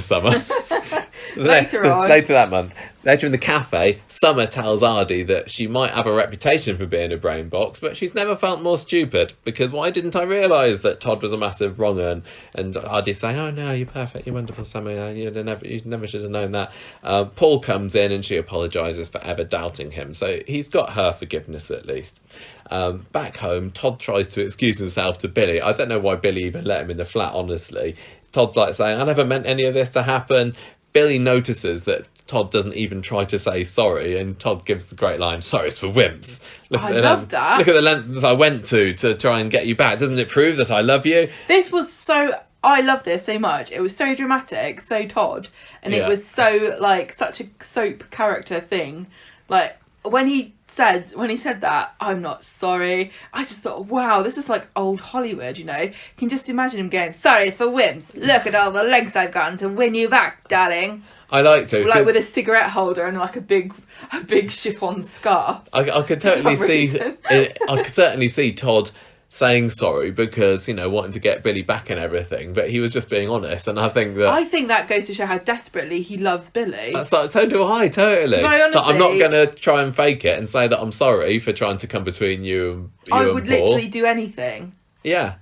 Basically. And people will say, oh, it's not really love, he's a psychopath, he can't feel love. I honestly think he does. I really, really, totally and truly believe that Todd loves Billy and Summer. And I don't think that it's sort of helpful to, because this is just a fictional story, to kind of, break it down to like, oh, is he just obsessed, or is he just, he doesn't love him, but he doesn't want Paul to have him or whatever. I really honestly think, as a fictional character, I believe him. I really believe that is... And he's, for the last... It's certainly very toxic, but... Oh, yeah, doesn't definitely. mean it's not a real emotion. But for the last, 15, 20 years of his life, the way that he's got by is by ducking and diving and cheating and all this. And so I think it's natural for him to revert to that if he's trying to... Well, look, we said this before about the story, the Yasmin and Jeff story about coercive control, and is it a calculated strategy, or is it just sort of a maladaptation of a coping strategy for... trying to keep hold of somebody that you love. And I think that you can kind of argue the same for Todd. Oh, yeah, definitely. It's very toxic. I don't think it's purposeful. It's just literally the way he operates and his brain works in a manipulative way. He knows what he wants, and this is how he's going to get it. He can't relate to people in any other way. No. Well, it doesn't work on Billy anyway. He slings him out, so he calls him a psychopath. So Todd ends up in the robers ordering himself a pint of cyanide. David and Paul are there, though, and it's not long before Todd kind of reads the room and realises he's not welcome, so he slopes off. I often get caught off guard by David and Paul's friendship, but actually they bring it in every now and again, don't they? But share the cell together. Yeah, exactly. And that's why Paul... Yeah, I always see people on Twitter or whatever saying, what's David got to do with this? But they did know each other. They've known each other longer than Paul's known anyone else on the street, apart from Gemma, of course, and Bernie. So Summer comes home at the end of the episode. She has a bit of a mope with how sad the whole situation is, and they both agree that Todd has had them all fooled. But then at the end of the episode... How the tables have turned, Todd gets arrested because Billy's called the cops on him. What? Yeah, I know. And they're all done with racially profiling people, so they're free now. Well, yeah, what prejudice do they have against Todd, I wonder? Looks a bit slimy. So this was an obvious callback to 2 weeks ago, was it, when Paul was arrested? Or maybe, I think so, when they were watching... him getting carted off, and now Todd has got a taste of his own medicine. Now, can I just say how what a pair of bloody melodramatic Victorian swooning heroines Billy and Summer turned out to be in Friday's episode. Like, oh, we've been betrayed, we can never trust anyone ever again. It's mostly Billy, really. Summer's got her own problems, hasn't she? Summer literally with her diabetes. So, what a pair of tragic heroines They start off on Friday's episode, and Billy's de-toddifying the flat there. He seems to be giving Todd's things to... like homeless people, which is, No, he gave it to Eileen, we saw it. Look, I thought at the beginning of the episode he was going to... He did say he was going to. I thought that he said that as well, but I don't know. Anyway... It's not down to you. Give your own shoes to homeless people. He says he's already given him his house, his archdeacon's house to homeless people, isn't he? Well, it's a bit of an arsey thing as well to give them, like, here you go, it's a pair of dress shoes. Well, why are you giving this to me? Because I'm being a spiteful arsehole to my boyfriend. Well, I don't need dress shoes. How about a nice fleece or something? Billy says, I owe Paul a massive apology. I really need to go and speak to him. Probably should have found him before Friday, but maybe Paul wasn't in the mood then. It was really fun watching you on Friday because you hate Paul now, don't you? I really want to like him, and I really like how Peter Ash is a massive Nintendo fan, so I'm so conflicted here. But I just can't watch Paul without being wound up by he's just angry and Neanderthalish. He's just like an angry troglodyte. Yeah, and I totally get how he's been through the ringer. He's had some tough times since he's been in the street. He's had Cal show back up on the street. He's been put past the bill into post. He's had his awful mum. He's obviously had all of this. Birth to 4 kids. Yeah, exactly. If that's not going to turn One you... of his nephews is deaf. But if anyone deserves to be an arsehole... I find him really, really difficult to sympathise with, honestly. It's just because he's so grumpy and squinty all the time. It's just like, typical. Yeah. Todd's so mean. Yeah. I think it's the way that he just accepts every tragic thing that happens to him as like, typical. It really is. It really is. You know what I mean? Like it should be kind of stoic and brave and kind of Eeyore-ish, but it's not. It's just like even more irritating. He's like, of course I knew this would happen to me. Nothing good happens to Paul. Nah. Yeah. And not in a curly way, because he was similar to that, wasn't he? Like, everything always goes wrong to me, but I found that a lot more endearing. It's not endearing at all, is he? So lots of people really like Paul, though, don't they? And lots of people are saying, well, he's better off without Billy or Todd, because, I mean, at this point, for a long time, we've been assuming that Billy and Paul will naturally just fall into each other's arms again, and some people have been saying, no, Paul, you're better than him. You need to find yourself something better. So I'm sorry for all the Paul fans out there. I want to like him. Fan. Well, I'm sure lots of Paul fans do write in. I want to like him. I really struggle. So Billy goes. It's delicious. I need to watch. Billy goes and takes some of Todd's stuff over to Eileen, who is in no way supportive of her son's behaviour here. She says he's not going to be stopping with me very much longer, actually. Todd sees Billy, tries to chase him down the road. We find out that he's been given community service after this arrest. I don't know whether we'll see any of that. He's desperately trying to tell Billy that he loves him, but he's getting no sympathy from Billy. Billy takes his ring off, chucks it at him. Aww. It is over. I tell you what, even though Todd is so evil and manipulative, and I can't help but feel sorry for him. Yeah, I know. And I just don't know what Coronation Street are wanting me to think. I feel like they're trying to make me love Paul and hate Todd and think that he's getting what's coming to him, but I'm just completely the opposite. See, does that make me some kind of sociopath? I don't know. Billy's there in the street going, Todd, you ruined everything, you ripped my heart out, you're a manipulative monster, you're evil, you're so Machiavellian, I can't trust you, you're a liar and you admit it. And Todd's going, I won't even say I'm sorry because I did it because I love you. And I'm going, Billy, Todd's too good for you. See, there's a lot of people that aren't fans of Billy online as well, aren't there? He's waned in popularity. He really I think has. The drug story was a massive mistake for Well, it's then he comes back and he's all, high and mighty and pompous and everything, isn't he? People are saying. Yeah. So Todd tries to get Eileen to let him back in, but she's like, nope, Billy says he's done with you. Well, so am I. She's obviously very sad about this. And I thought it was a nice little scene. This is not like the first or the last time Eileen has told Todd that he's too much of a monster to live in our house. Oh, I know, totally. And isn't the last time that happened, or one of the many times it just was, that's when he went off and got himself beaten up and got that scar, that scar that would be with him, mark him for the rest of his life. All he had to do was swap his head around. Yeah. That was when she thrown him out. But yeah, what I did appreciate was they had a scene inside number 11 where she shuts the door down and she just looked a little bit on the verge of tears. They didn't need to do that at all, but I thought that was quite nice. I was glad to, by the way, that Eileen featured in Friday's episode, because we've seen so little of Sue Cleaver this past year, and like she wasn't in it on Wednesday's episode for the big denouement of Pod. That's a different programme. Well, that's if Paul and Todd get together, which doesn't seem likely. So yeah, I appreciate that they brought her in on Friday. Anyway, Billy goes to catch up with Paul, says that I want to take you for an apology brew at Roy's. Paul says, I'd rather have pint and a hot pot, actually. Thank you very much. Meanwhile, Ardy and Summer having their chips in Victoria Gardens. He offers us some fruity cider. I thought it was an Alco-Pop at first, but it's one of those things that you enjoy. Recorder-lig. A bit of Recorder-lig or a bit of...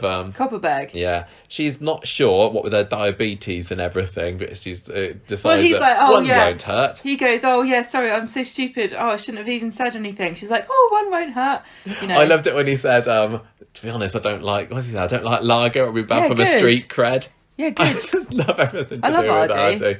I love how... Asher's the big nerd in the family, but I like how he's kind of a bit He is a nerd as well, but he doesn't want to be. Whereas I think that Ash is fine with it. So Todd goes to the undertakers and tells George he's leaving town. He wants his wages. George, good on him, I say. I've been unsure about George recently. What is wrong with George? He's an idiot. He says, "Oh, Todd, I can see that you're messed up. I know that you're suffering." He has this incredibly vague attempt at a backstory dump where he says, "Oh, I've messed up in the past." Yeah, hang on. And then when he said that, you were like, "Oh, here comes a good story." And then he backstory time. No, we have to just leave it to our own imaginations about exactly how George messed up in the past and then had to work hard to make it up to somebody or other. Something bad happened and I did it. I hope that we find out what this is. Well, what is George's dark secret? If they don't know yet, I'm glad they haven't committed themselves to something that they'll then retcon later on. I'm going to be wondering about that forever now. Then they'll never bring it up again. Anyway, he tells Todd that you need to start showing you're sorry. It's all very well saying it, but you need to show it. So Billy, meanwhile, is also showing he's sorry to Paul by grovelling to him in the pub. Paul is not going to let him off that easily, though, which I thought was mightily refreshing. As I said, I thought that Paul would just be like, "Oh, I just did it because I just been grumpy because I love you, and I'm so glad that you've seen the error of Todd's ways. Let's get back together and we can get married now." But no, he doesn't. He ends up walking off, doesn't he, down the street. Meanwhile, Todd is still with George. He's very appreciative of his advice, and he's decided he's going to stay in Weatherfield for a bit longer. He sees Addie in the street, who tells him that Summer's gone back home because she was feeling a little bit woozy after the cider that she had earlier. Todd has little alarm bells ringing. He goes home, kicks the door down after hammering on it for like 30 seconds or so, and finds Summer passed out on the floor. Can I take this opportunity to say that characters finding other characters passed out on the floor is no longer having any impact on me. We've had it a little bit too much recently. I know it's mostly been Peter, but is this even the first time that... Didn't Summer just collapse quite recently? Isn't that how we found out that she had a diabetes? There's lots of collapsing. Finding other characters unconscious, it's getting a bit too tropey. And it's really obvious, it's even more obvious because you can't go out, it's still COVID restrictions. Yeah, none of the characters can go up to them. So they just go, "Oh no, so-and-so's on the floor, I better phone an ambulance." Never do I watch it and go, "Oh my gosh, are they dead?" It's like, "Oh, here we go, another trip to the hospital." Now, maybe if they did it with Curtis, I might go, "Oh, is he actually dead?" That would be quite intriguing. Maybe that's why they're doing it. Maybe they're trying to lull us into a false sense of security about characters collapsing. So when Curtis is found passed out on the floor at some point, we'll go, "Oh, he'll be fine." But no, he'll actually be dead. He'll be dead. Anyway, so, Billy finds out about this in the street from Addie, doesn't he? Because he's just been trying to chase Paul down the road, who tells Billy that... He tells Billy, "You're not good enough for me." And then Paul tells Billy he's not good enough for him. Paul says to Billy, you Billy, are not good enough for me, Paul Foreman. Good. And then it kind of all gets interrupted by Addie coming along and saying, "Watch out, Summer's been taken into hospital." So they go on along there. Todd's explaining what happened, about how he found her. It basically just gets into another argument between Todd and Paul. I love this. Todd's... I can't remember what Paul said that made Todd react in this way, but he's like, "I saved her, you plank." I was just like, yeah, he's a plank, isn't he? He's a total plank. I think that's a perfect description of Paul sometimes. But I also love the fact that Todd was, like, Billy and Paul were absolutely not interested in lauding Todd as the hero at all in the situation. No. And Todd, you can tell, half expected this. I know, this is how it works, isn't it? Aren't I supposed to save the day and then you say, "Well, you're not so bad after all"? Yeah. But no, it didn't work out that way, did it? Makes him leave. Yet. He tells him to beg her off home. So in the cafe later, Eileen hears George telling Mary about Todd staying and everything, and he says... "I'm giving him one more chance," which is quite naive of him, but he's not known Todd for anywhere near as long as Eileen has. Or anyone, yeah. I mean, he has had quite a few experiences of Todd doing unforgivable behaviour and taking money and spending... How many times has he nearly fired this kid? I know, but he's his little project now, maybe. Honestly. He is, but I liked it. But, George can tell that Todd is a main character, and as a sort of... a new character himself, he obviously wants to attach himself to a popular, more long-standing person. So it makes perfect sense from that perspective. Well, I think it's just because he's Eileen's son, and he thinks if I can work my magic on Todd and turn him into an upstanding citizen of Weatherfield, then maybe Eileen will take me to bed. There's definitely easier ways of getting Eileen in bed than that. I don't even think that's possible. Summer wakes up. She's fine. Turns out that she forgot to take her insulin earlier. I think she said that she was like, oh, I didn't take my injections because I was out with Archie. Oh yeah, she did say that. I was having a good time, and it's not fair. And I also think that in a way she kind of didn't believe that she had diabetes, because one moment she's fine, the next minute she's got to take 2 injections a day, otherwise something terrible will happen. And she's probably thinking to herself, that can't be true because I've been fine. Like, I don't want to believe this is real. And so she didn't take them, I think, because she wanted it not to be true. Maybe. That's why, I can imagine that. Billy says, look, Summer, sometimes there's just not a convenient church to hide inside and shoot up in when you need to take your injections. You just got to do it in front of your friends. Just do it in the park, like I ended up. He's absolutely right that Ardy wouldn't have minded. No. He probably would have found it sexy or something, I don't know. But she's like, why is this my life now? I hate it. I hate my life. And I could, really sympathise with her again, because everything's changed for her. And there's nothing anyone can do to make this easier for her. It's sad and horrible, and she has to deal with it, and it's not fair. I'm sad to say, I'm afraid to say that this was another one of these stories, another one of these characters that I think I should have been sympathising with more than I actually was. But do you sympathise with her more now? No. During this, I was going, really? oh, shut up, Summer. Oh, no. I know it's really bad, because it is an awful situation. I can't imagine me having to be in this situation. But I think it's similar to what we were saying about the Baileys earlier, who we haven't quite got to know well enough to... and it's the same. I'm still... I'm accepting Harriet Bibby more, but she's still not quite there with me yet. She's still not... I thought you said whereas... What? I thought you said that this was making you like her more. I think I like her more than I did, 6 months ago, say. But I'm finding her a lot more difficult to warm to. I mean, Gareth Pearce, it didn't take me very long at all to warm to him and kind of accept him as Todd, which is something that I never thought would happen. Whereas the character of Summer, who I quite liked, but not as much as I liked as Todd, I'm really, really struggling still with this actress, just because of how different I think that she's playing her. I don't know. I wish Matilda Freeman was still in the role, I'm afraid to say. Anyway, they just have a chat together, don't they, Billy and Summer, and he decides that the best way forward with this is that we are going to stay together, and it's just going to be me and you, girl, against the world, and we don't need no man to tell us, to help us. Get rid of all the negative people. Yeah. Fast forward 20 years. I will never forgive Todd or ever. Fast forward 20 years, and they're like the Beals, the Big Edie and Little Edie, living in Grey Gardens, like eccentric. I have no idea what you're talking about. Eccentric millionaires living in a slowly decaying mansion with hordes of feral cats and cat poo everywhere, going, I used to be a star, They used to say I was the best vicar in the northeast of England, and then it all went... north. Then it all went wrong for me, and now Summer and I just live here alone in the darkness with the cats and Jesus.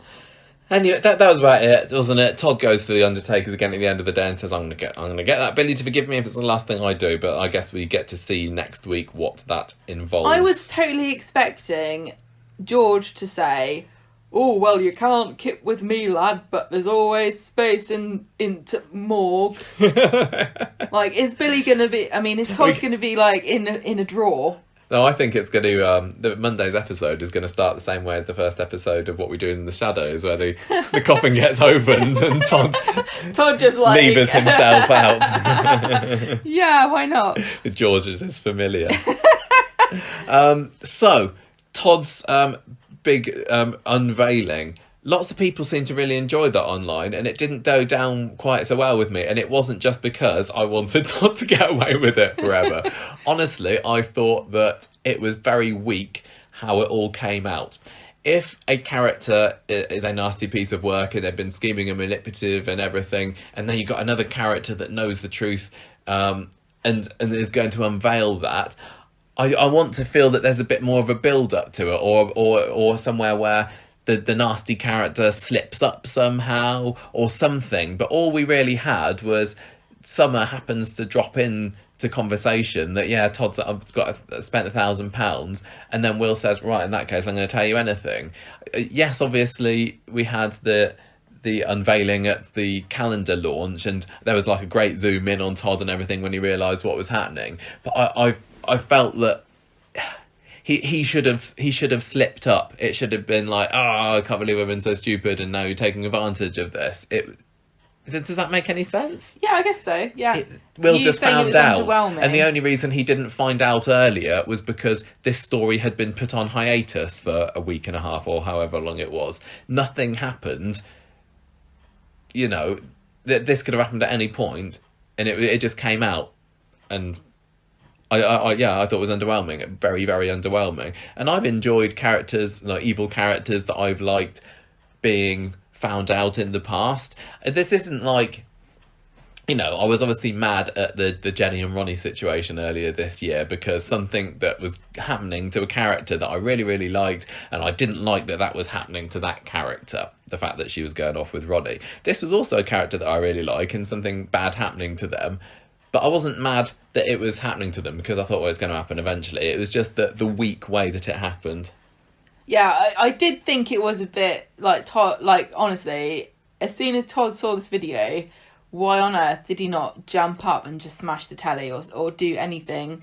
He sat there and went, no, this is the wrong video. Oh, how does somebody deep faked this? You know what I mean? Like, he didn't even try at all. I just thought it felt like they could have put more effort in. Like, maybe he should have been standing somewhere at the back and he couldn't reach it because he was literally sitting in front on a chair. Even that didn't bother me. It's just I think he should have been acting or feeling a little bit more cocky, like or you know, crowing that he'd won something. Okay, but it was like, you know, the pride before the fall because he was so excited about getting married.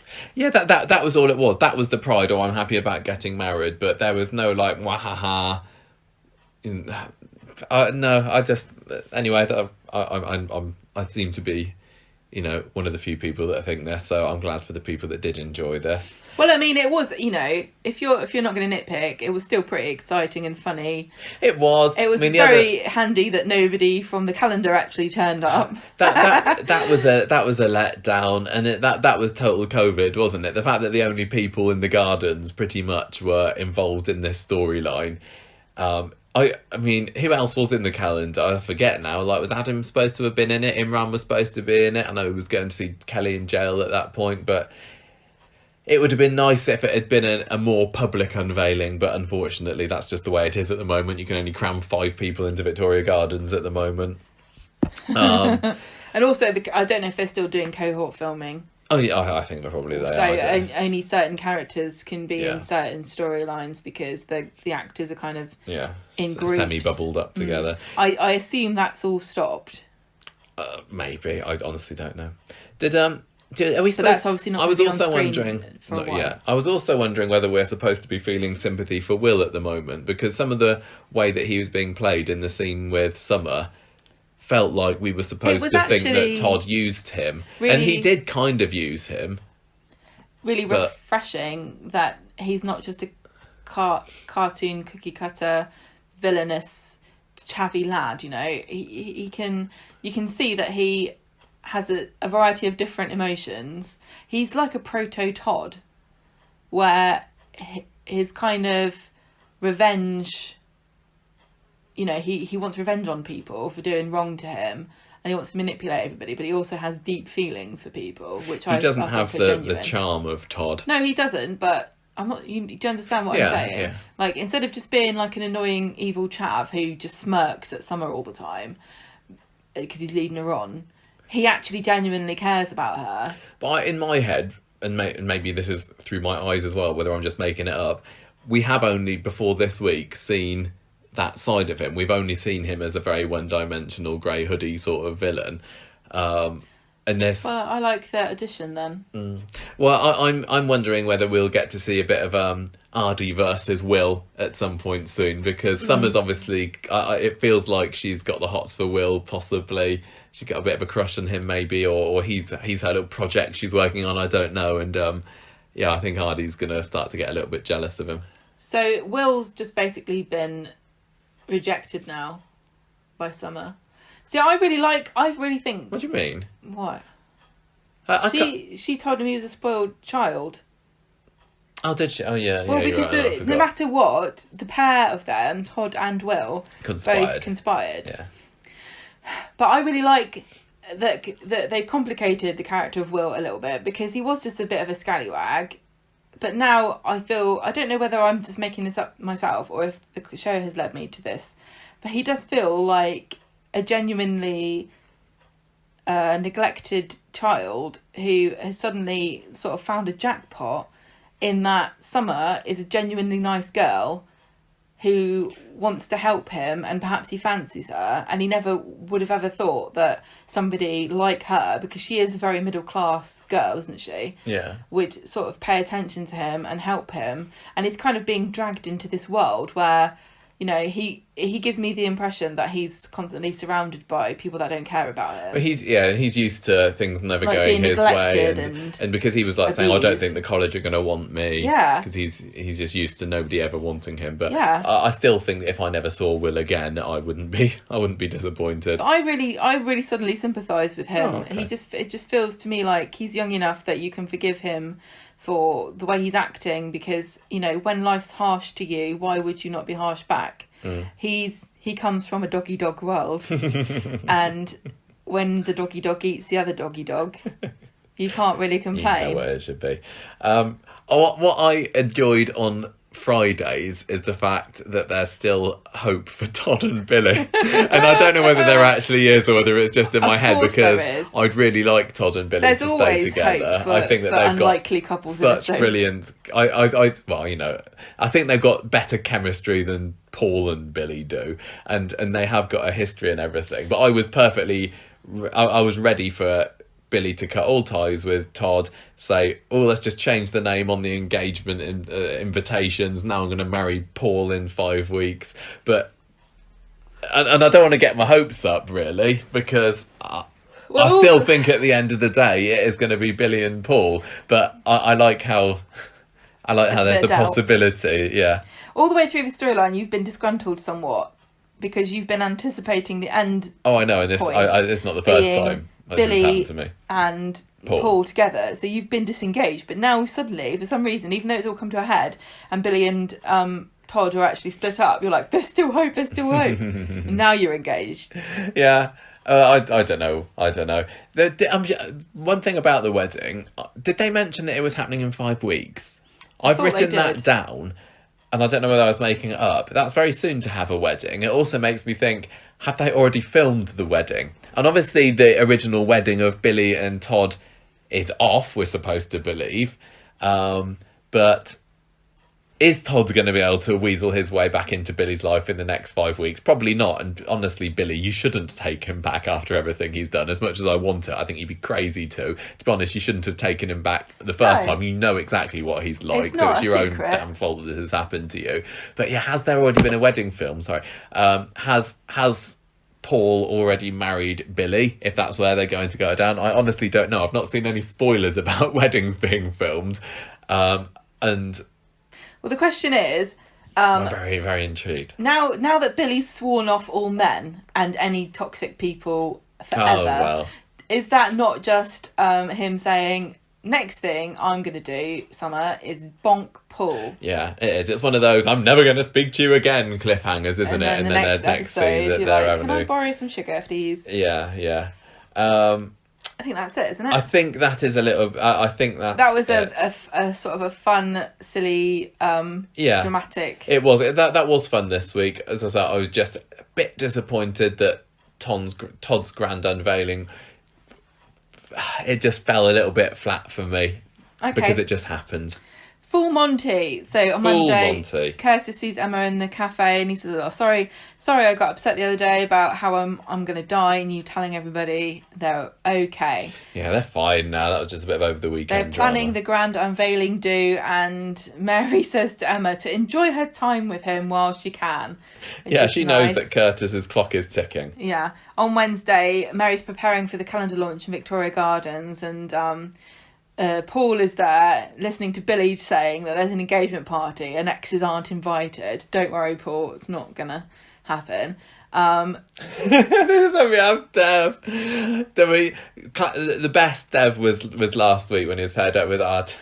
But Dev, I guess, is another one of these scenes that if you're a Dev hater, your eyes had been rolling round to the back of your skull when Jimmy Harkishan walks up to the railings in Victoria Gardens, and his reaction. I mean, I can't even describe it. It was just a gasp of shock, shall we say, when he sees the size of this massive TV they're going to be showing him in all his glory. Yeah, he goes worries at the bistro where Tim and Chesney are also bottling it, and Steve's hiding from Mary. Yeah, nobody wants to go to this calendar launch so that everybody can see them naked. It's quite ironic that the only reason Steve originally agreed to take part in this calendar photo shoot was that Curtis promised him a launch do with free booze and food. And now he's hiding and with all the rest of the men, and eventually they show up, but it's all over. And Mary says, "Well, we didn't even get to see any of the calendar stuff, and we never got to watch the full Monty because Todd is an evil poo head."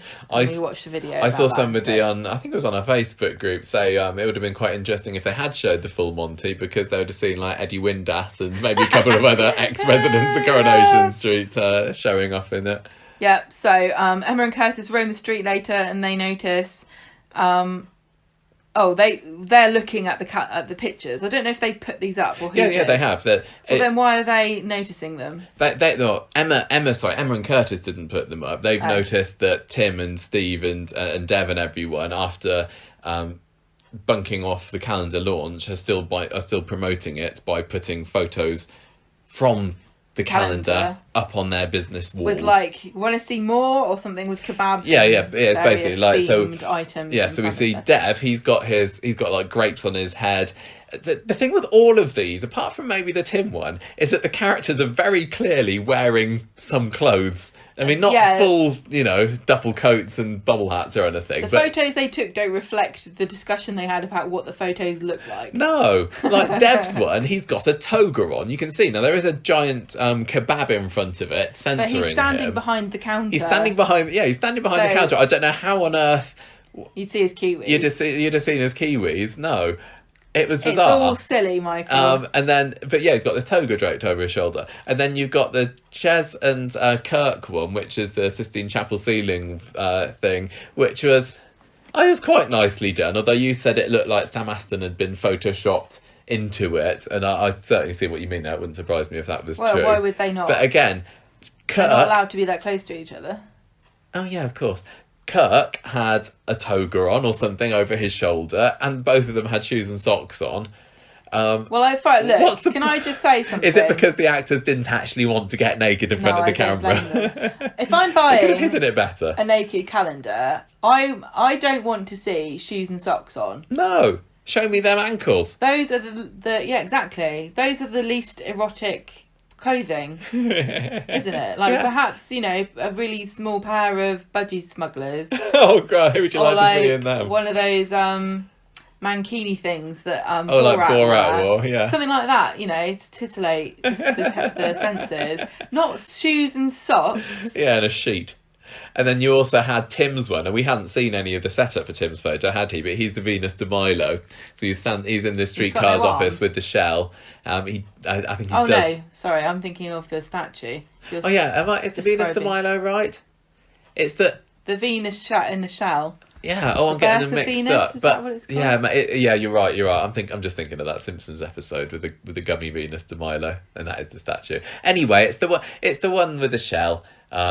And did he have a lovely? Tim's there with a lovely blonde wig on by Botticelli. There we go. So that looked quite cool, and he had a star over him. But Tim was literally the only one out of everybody who looked like he was properly naked. But even then, I'm sure that Joe Duttine had some kind of modesty clothing on underneath the giant star. Anyway, that's just my being completely nitpicky about that. Well, look, if you're going to talk about nitpicks, let's talk about something that is the most nerdy, maybe one of the most nerdiest things we've done, apart from reading the 40th anniversary script while watching the 40th anniversary episode. Go on. Emma's saying, we've had 26 orders. And I decided I was going to price up how much it costs to print. Do you remember the outcome of this? It costs about £2 to print a calendar. And I suddenly went more stupid than normal, and I couldn't work out how many you have to buy to sell to make £4,000, because you're never going to, unless you sell out, you need to print more than you're going to sell. I can't remember how many we said that they needed to sell in the end. Was it like 750 or something in order to make this £4,000 that they're trying to go for? Say you sell them for £10 each. Yeah. For £4,000. Yeah. How many is that? They got to make 400. Yeah, 400. No, it isn't. Is it? That's 400 calendars, but then there's the cost of printing them and everything as well. So you've got to sell an awful lot of calendars. So 26 after the first afternoon, which is probably when, the most excitement and early sales are going to come on the first day. If you're only selling 26 on the first day, you're screwed. I'm sorry. You're not going to make £4,000 out of your calendars. I know it's a long time until Christmas, which is probably when the main calendar sales happen, but it's going to be old news then. I don't think you're going to make up the sale, but of course you will make the sale. Of course they will, yeah. Of course they'll make £4,000 because people aren't going to do the maths. I mean, perhaps the printing place kindly agreed to donate. Maybe they did. Maybe we've even been told this. But even if that's the case, they need to sell a lot of calendars here. And I don't really know how many people would be that interested in getting them unless you literally know the people that are in them. This is the thing. And even then it's weird. Really, we want Chris to come and write a story, or Daniel, about it in the Weatherfield thingy. Oh, yeah. And also, perhaps this racism scandal might sell them a few calendars, because James Bailey, currently the centre of coming out at the story and a race row, is one of the models, apparently. I was going to say one of the members of the Don't say members. They didn't learn anything from Addy last week. Right, Stape Al Remover storyline. As bad publicity for a naked charity calendar. Stape Al Remover. Everybody loved Hope this week, didn't they? That's what I got from the internet. Hope was the flavour of the month. She was. I don't mind Hope. I don't think I love Hope as much as everybody does. And I've always said this. I used to love the old actress who plays Hope. And Isabella Flanagan is pretty great. But I do think when I'm watching it, she comes across as being a little bit too precocious for me. I don't care. She comes across as a little bit... I can't forget. I'm just thinking this is a child actress. And she's... Yeah, precocious is the word. Well, I think. Apparently, you say she's precocious, but you also slag off her drawing skills. Oh, yeah, exactly. I mean, she's supposed to be 10 and a half, isn't she? And I think that they're writing her as being a little bit younger, less mature than she should be. But maybe I've just got a bunch of incredibly mature children that I teach at my school. I don't know I don't know what normal 10 and a half years olds are like. But I don't mind Hope is all I'm saying. I don't love her as much as everyone else. I think she's great. Absolutely fine. And some of the things that she did this week, like the tearing the head off the bear, the picture of all of them. Why have you thrown me next to a pool? I thought that was great. Drawing Alina next to a big pile of poo, as Ken would say. That was a special move. That was, Damien Hirst levels of artistic genius. That made me chuckle for sure. So what's been going on then? Let's rewind a little bit. Tyrone's had a night on the sofa after everything that happened last week. Alina's in no mood to accept his apologies. So Tyrone says, well, I need to go and get some flowers or something. So he goes off to the flower shop. Now, Hope is saying to him, Daddy, you said that I could have some trainers. And but he's like, I can't get you the trainers. Maybe next week, love. I need to buy these apology flowers for Alina. He goes along to the furniture shop for some reason. I can't remember why. Ends up getting into an argument with Fizz again. And this is when Hope engineers both of them into helping her with this holiday homework that she's got. why has she been given... She's year 5 going into year 6, I think. I don't know why she has holiday homework, which is do a picture of your family. I don't know. Maybe it's just different for different schools. And I don't know why she needs help with it either. Well, she doesn't need help. She tries to make out that she does. And she ends up making these like cut out pictures of this very extended family. So there's Phil, there's Fizz, there's Alina, there's Hope, there's Ruby, there's Tyrone, there's everybody. Tyrone has a look at it and he is not at all impressed by the muscles that she's given Phil. He gets jealous of this cut out little man. This was honestly, for you criticising the quality for the age of the child, I thought that the details of like having the arm come off the edge and the poo, and I thought that was really funny. I do love how very much she knows what she's doing, and how manipulative she is. It's not just like an innocent, oh, but this child has drawn you like that. She knows exactly what to do to press everybody's buttons here, which is great. So Tyrone goes back home. He's missed his lunch with Alina that they were supposed to have. She's understandably upset by this. And then he can't start going on about this picture. And Alina's like, you're obsessed with Fizz and Phil. You're jealous of a cartoon character that your daughter's drawn. You need to ease off here. And Tyrone says, look, I promise I'll find a balance. I will not be going on about Fizz quite so much. And then Hope says... she phones him up and says, can you help me with my picture a little bit more? And Mummy's cooked dinner as well. And Tyrone's like, no, sorry, I can't come to you. I need to stay with Alina now. And she puts the phone down because she thinks, oh, I thought I had him then, but he's blown me off. And at the very end of the episode, she tears up the picture of Alina that she's done. What I really, really wanted her to do was to tear the head off Alina and put the big pile of poo on her shoulders. I thought they were going there, but my decapitation lust was satiated by the end of the week, at least. So Wednesday, Tyrone's been shopping. He's got a framed baby scan for Alina and some baby clothes, which he thinks are wonderful. Like something like that. I thought it was a keyring. I don't know. Alina's found a cot. She seems to have forgiven him anyway. Hope's not impressed when she finds out about all this money that he's blown on the new baby, and he tries to remind her, you've had so much from me over the years. Now it's someone else's time in the spotlight. He's also bought this teddy bear, hasn't he, by the way, and which he can't find at the end of the episode. And people online were saying that they couldn't understand what they were saying. So I think we had to rewatch it. It sounded like he said, I've lost a tenner. Yeah, he lost Weatherfield Ted, and she wanted a cot order. Yeah. And everyone was like, he's lost a tenner, and she's buying a coat. Yeah, that's right. It's all fun. It's not even Alina's accent. It's just literally everybody lost the power of comprehension in that scene. Friday, he's building the cot. He's a bit arsey about it, isn't he? He's like, I don't need your help. I don't even need the instructions to build this because I'm a mechanic. A stupid, man joke, isn't it? About men being overconfident. I'm not a stupid man, Gemma. I definitely need the instructions. I wasn't saying it was a stupid man joke. I was saying it's a stupid joke about men. And it's always like the flat pack joke and the overconfidence man joke, typical. Well, this ties in with Tyrone trying to say, no, I'm a big guy, I've got muscles like Phil as well, because he's so insecure about it all. And this is what we saw when he was getting drunk last week as well, wasn't he? And he was like trying to square up to Phil. He's trying to prove that he's a big tough guy when he's really not. He's a little teddy bear. And this is like what Tyrone's been like since the beginning, isn't it? Because we've been watching early Tyrone on our DVDs and stuff, and even back in like when he was 16, 17 or so, he was very scrappy doish about things, wasn't he? We saw a scene recently where Jack goes to visit Terry,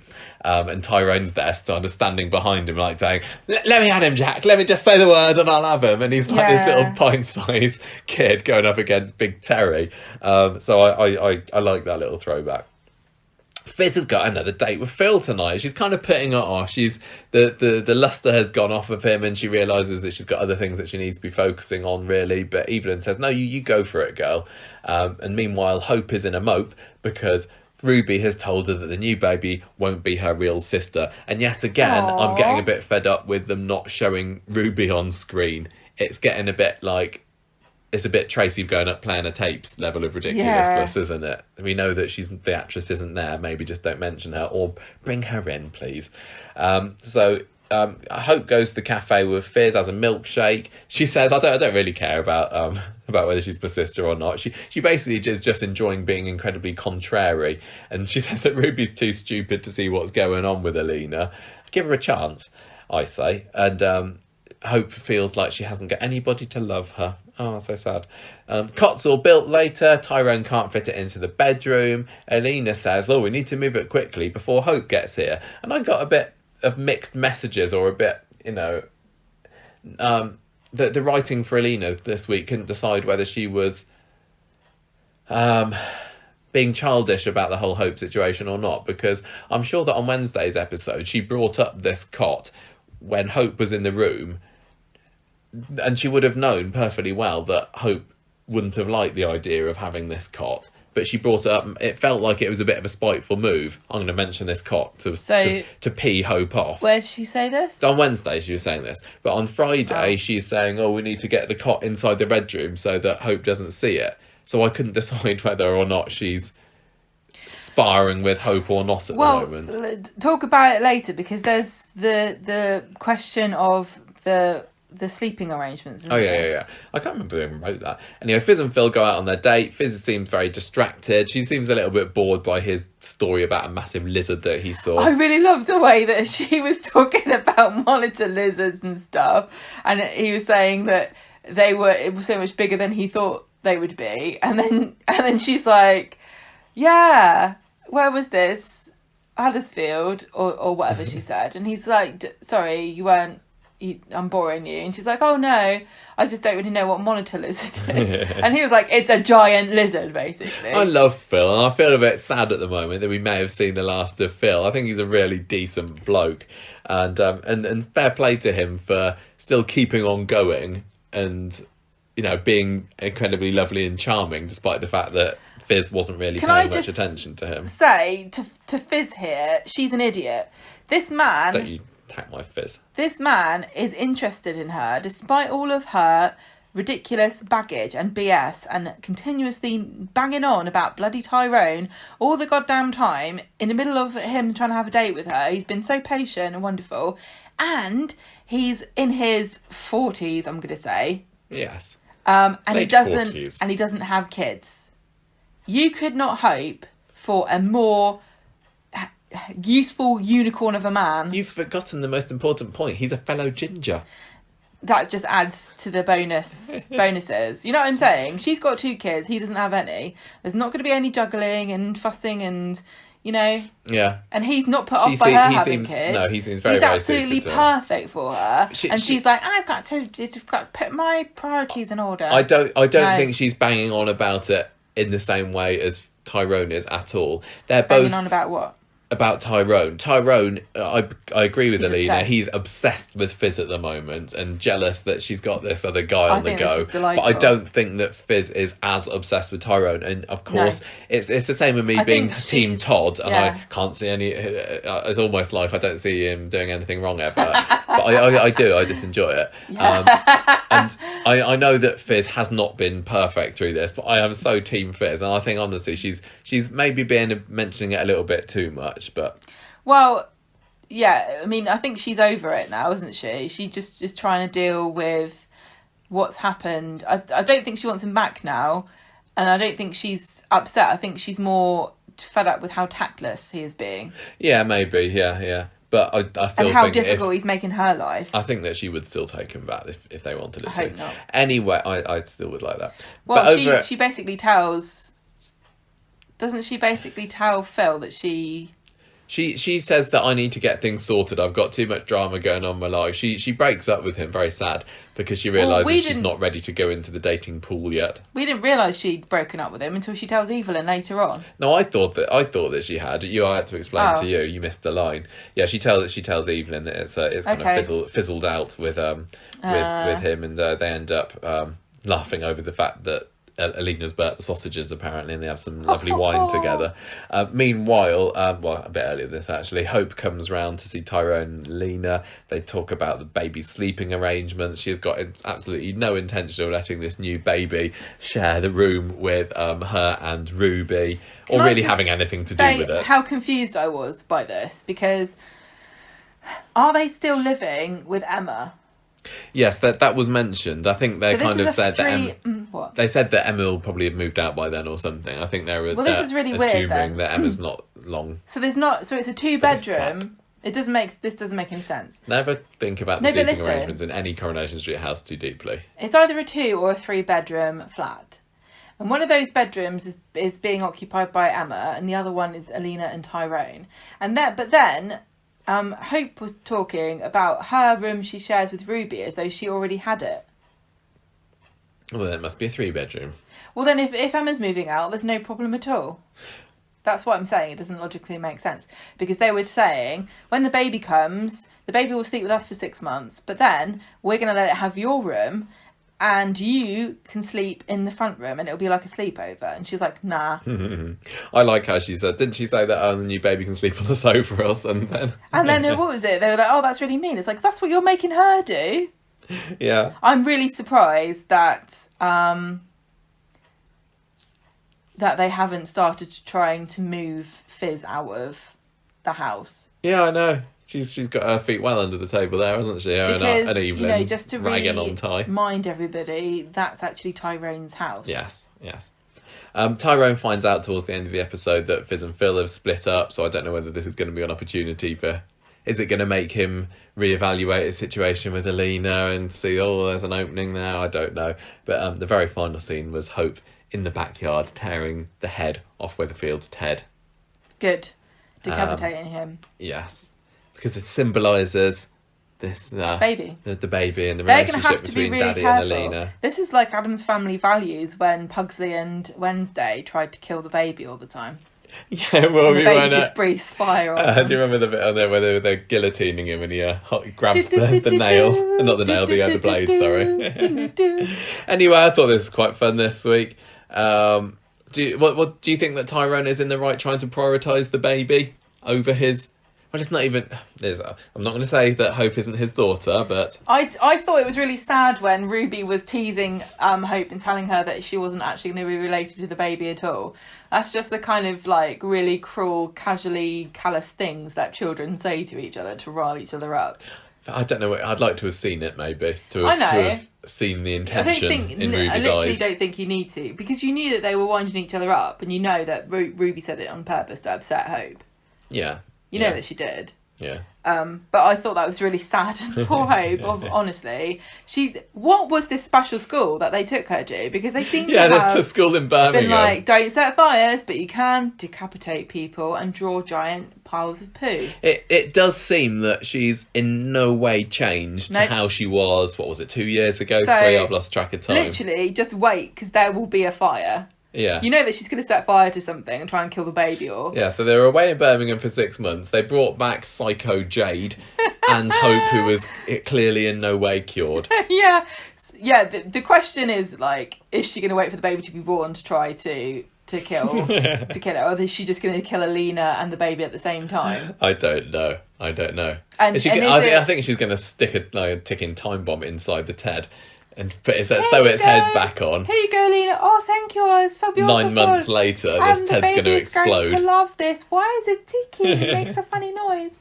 Oh, in Romania, we do not have ticking teddy bears. It's so funny in this country. So I thought it was quite fun. Yeah, do you think it's the end of Phil? I've not had a look on the actor's Twitter to see whether, although he did like the Corrie emojis that I put on today. I want him to stay. He's better. I think he's better for Fizz than bloody Tyrone is. Tyrone is just showing himself up. Such an arsehole. Everything he's doing at the moment is just compounding. I think he knows that he's made a mistake, but he's doubling down on it now because he doesn't want to lose faith. Yeah, I would feel sad if we didn't get to see. A lot of people, Phil again. A lot of people are saying that they think Alina's being vindictive, and like you were saying about her rubbing it in Hope's nose, face, that she's got this cotton stuff. I can totally see that side of things, but there was a moment when I can't remember what was happening in the background, whether it was Tyrone and Hope or whatever it was, but Alina was sitting on the sofa and she just had this look on her face, and I just felt really bad for her because she's pregnant with her first child and she's with the man that she professors she loves and he loves her, and it should be so easy and fun and good, you know, for her. It should be so natural and wholesome and beautiful. Setting up a new home, building a cot. Yeah, all of these things should be some stuff that she should be able to enjoy without guilt or shame, but it's marred by the way that they started their relationship, and she can never really escape that at a time that should be very stress-free and happy. Because there's enough stress going on when you're pregnant without having to worry about all the rest of it. Well, I know a great place where she can get some baby grows if they need some. What was the name of the website? I don't remember. But yeah, he had this, like, it all set up, didn't he? That didn't make sense either. Like, who's the manufacturer for these t-shirts? Just because you start up a website and host images of t-shirts doesn't mean you've got a product to sell. It would be that easy. Yeah. Anyway, should we move on? Oh, I've written a note here. I just wanted to crow about Jodie Whittaker leaving Doctor Who because Phil is Phil Whittaker, and I was going to say, second Whittaker departure in as many days. Don't start that again, that because Jodie Whittaker and Chris Chibnall are leaving Doctor Who, but I will say no more. Oh, all the fuss we had on our Facebook group about that. Gemma, I'll pass over to you. What's been going on with Kelly in the jelly? So, on Monday, Laura's late for work, and Toya, who's now full of vim and vigour because she's been promoted to the senior sales advisor over Michael, has a go at her. The power's gone to her head, and she accuses her of not cleaning very well yesterday. And Laura's like, she doesn't take it very well, but, you know, why would she? Then she overhears Toya and Alina talking about the fact that James is getting 30 grand for this story. So she finds Chris, the journalist, and tells her that she wants 30 grand as well. I don't know why she thinks the freelancer's got a budget of 30 grand to buy stories, but Chris is like, well, you wouldn't get the money before we publish, and we can't publish before the trial anyway, because Kelly's not old enough. Well, also, I don't think you're allowed to talk about ongoing cases. She definitely said it was something to do with her age. Laura's like, oh, and she keeps pushing, and Chris kind of leaves it, and then she catches up with Daniel to say, oh, do you know anything about this murder case and Laura? And Daniel says to Chris, she is dodgy, you should probably keep away. And Chris it's interesting how Daniel was brought into this, but didn't really have anything to do with it outside of it. It makes me wonder whether Laura will try and make a move on Daniel or something when Chris has rejected her. I don't know. Who? Daniel. The fact that...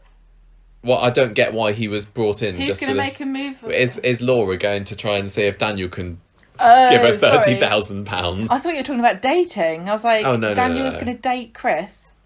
No. I wouldn't be opposed to it, but why? I don't know. Daniel tells Toya, and then Imran realises that is why Laura is suddenly going to visit Kelly in jail so much. Laura comes into the Rovers and Toya has it out with her. These two are just heading. They haven't had a physical fight yet, have they? Well, no, they're not allowed to, have they? I really want to see them scrap. I want them to bubble up so they can have a proper Battersby battering together. This is so interesting because, like, really, Laura's rough around the edges, isn't she? And their trajectory in life has been completely opposite, I think, because despite what the show's trying to make out, Kelly, Laura was kind of a fallen on her feet, sort of a well-to-do kind of a girl, wasn't she? Like, with her evil... Loan-sharking husband. Yeah, Rick. kind of nefarious deeds that he was doing. So it seems to be like she's like posh, but now she's fallen, you know, and she's working as a cleaner. Oh God, can you imagine? And scrapping to get by. Whereas Toya was like raised by wolves, and now she's like a respectable counsellor. But the two of them don't like each other because of this kind of weird class thing, as well as the fact that Laura's evil and Toya's trying to protect her. Do you not think there's also that going on? Yeah, definitely. I think there's a lot of tensions between these two, and it is funny because you'd look at Toya and think, well, she's obviously the middle class one here, and Laura's, you know, the chav, but actually. Toya's a chav underneath it all at the end of the day. Who do you think could win in a fight? It feels like, you know, for the casual viewer, I think you would think, well, obviously Laura would because she's got the street smarts and everything. But I'd like them to get into a fight and to have something stir within Toya and just remind her of how she was when she came onto the street 20 years ago. And yeah, she just delivers rips on her this- head off, Yeah, just like kill Weatherfield Ted. Yeah, exactly. Fatality. I would love it.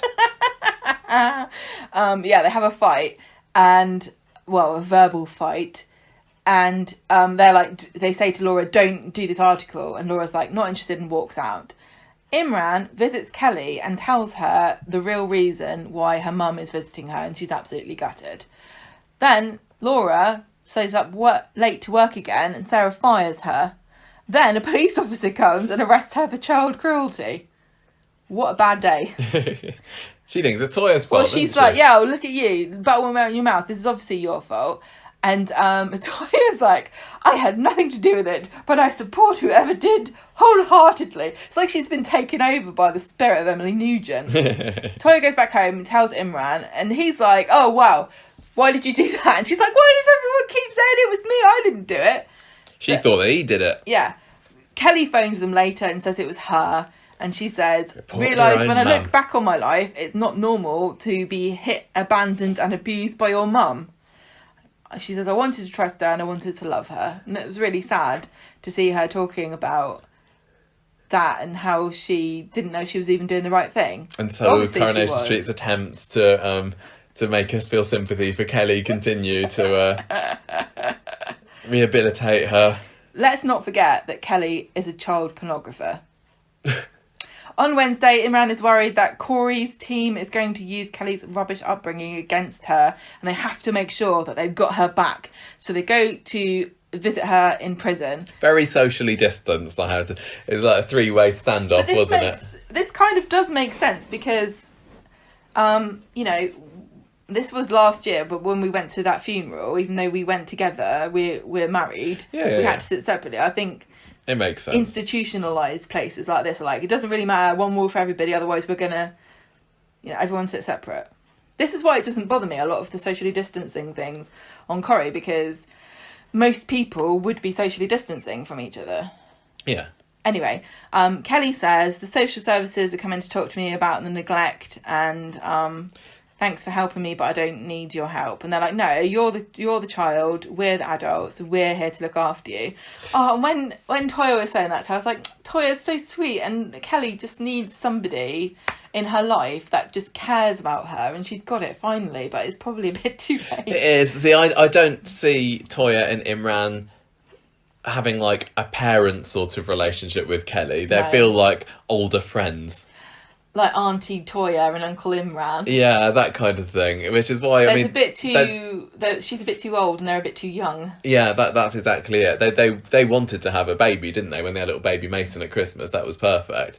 But it just feels almost, because how old's Kelly now? Is she 17 yet? I can't remember. It feels like she's kind of just crashing at their house until I can she's see old what you're enough. saying. It's certainly not the same relationship you would have with somebody that you knew as a child who's grown up. And Kelly is so fiercely independent anyway. It's not like she needs, someone to hug Well, the thing at the is, end of the day, she or puts up a somebody to good cook front. her tea for her. She puts up a good front, but the actress is really good also at playing her very vulnerably. Yeah. So she's really excellent, I have to say.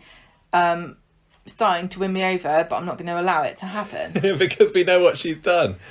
This is the thing, all the way through this, I'm haunted by the question, what did Kelly actually do? Because I am pretty sure... We talk on the night of Seb's attack. We're not talking about Asher or the... I know what she did with Asher, that's a fact. She uploaded the video of her online, and she was horrible to her about it, and many, many things. What happened? What did she do? Because I'm pretty sure that she helped murder Seb. I know. I'd love it if they pulled the rug out from under us and go, yeah, she did actually, after trying to make us feel sorry for her. That would be quite satisfying, I think. But it doesn't feel like she did. It feels like it's going to be, she didn't do anything. Corey's going to try and, he's already trying to pin it on her. They'll give some kind of evidence about something or other that will make things look bad for her in court, but then in the end of the day, Corrie will be sent down because some new evidence will come to light, like they'll have a flashback or something, I don't know. But yeah, we know that she was there. We know that she was laughing about it while Corrie was kicking some bells out of Seb. She says that she tried to pull him off of him, but that scene where Seb was being kicked in the street, it really looked like he was being kicked. And there was a good 5 to 10 seconds of kicking going on, and we did not hear Kelly try and get him off. But I think we're not. I think we're supposed to forget We're supposed to forget it. But I think it would be an interesting exercise for Coronation Street to try to make us sympathise with Kelly despite her having done this. This is something that people don't like to talk about, but it's taboo to sympathise with murderers and criminals. You can't say, "Oh, I feel sorry for her because she's had a hard time," and I feel sorry for her even though she did this. I feel sorry for her because she's done this and she's got to deal with this for the rest of her life. It's quite taboo to have sympathy for people. But it would be really interesting if we were asked to. And the question is, you know, what does it say about you as a person? Is it a good thing or a bad thing for you to sympathise with somebody like this? Is it good for your soul? And also, is it any of your business to be so full of vengeance on behalf of somebody else? Seb's dead, nothing's going to bring him back. Once it's gone through the courts, does it, is it of benefit to you to hate somebody you don't know for a crime that they committed against somebody else you don't know? Yeah, it's very true. When you go through Facebook, one of the things I hate the most is looking at news stories about murders or whatever, and all the people in the comments going, "Oh, disgusting, oh, they should be killed, I hate them, oh, this is the worst thing, these people are vile scum of the earth." And I can't help but think, what does it benefit you or serve you to be writing horrible comments about somebody? I know that they're a horrible murderer, but we all know that they're a horrible, nobody's saying anything different. What do you think you're actually achieving by writing this stuff or saying these things or feeling these feelings about somebody you don't know? Good point. I just think it would be really interesting if it would also be quite fun if at the end of this, after all the sad, Kelly also brought up the fact that the scar on her eyebrow. Oh yes, it got a backstory, didn't it? It's got a backstory. Origin story, like a superhero or something. Kelly's scar. It was her mum that did it to her. Yeah. It'd be fun after at the end of this, her like, "Oh, Montoya, so helpless, love you, thank you, so help me.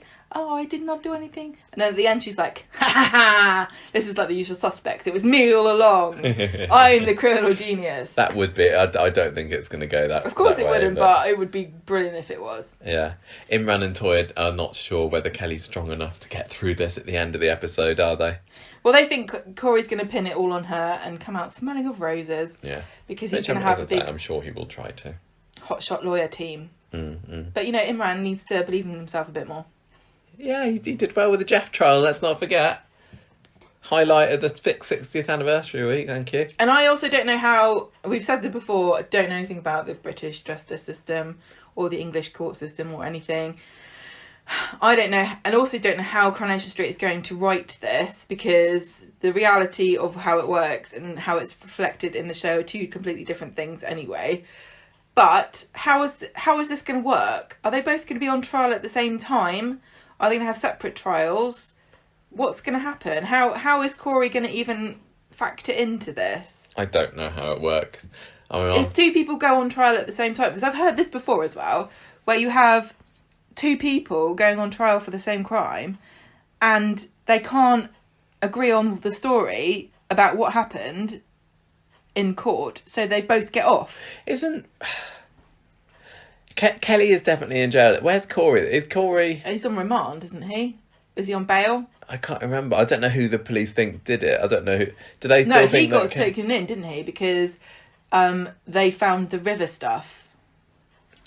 See, this story has really suffered from the block filming, haven't they? It's been too long. It's been months and months since Seb was attacked. It's still been quite a long time since Kelly and Corrie were sent down. Starting to forget what happened. I didn't find this like mega engaging or interesting this week. I was glad that it was back again. It was nice to see those characters, but I wasn't on the edge of my seat throughout any of this. I'm hoping that it's going to keep on going and build up over the summer until we get to the trial scenes now. Because this has been like one of the best stories of the year. The Seb attack bit with Abby and everything. It just needs to find its feet again quickly. What were you going to say? Don't know. I'm interested, I suppose, to know what Laura's going to do now. Like, is she going to turn on Kelly and support Corrie, because Kelly's responsible for her being arrested. And if she never really loved her anyway and she was only using her, I could certainly see Laura decided saying, well, screw you then, I'm on Corrie's side, I'm going to see you rot in jail for what you did for me. Or she could maybe try something underhanded to try and win Kelly back, maybe. I don't even know whether she's interested in getting Kelly back, though. That's the thing. Like, what benefit?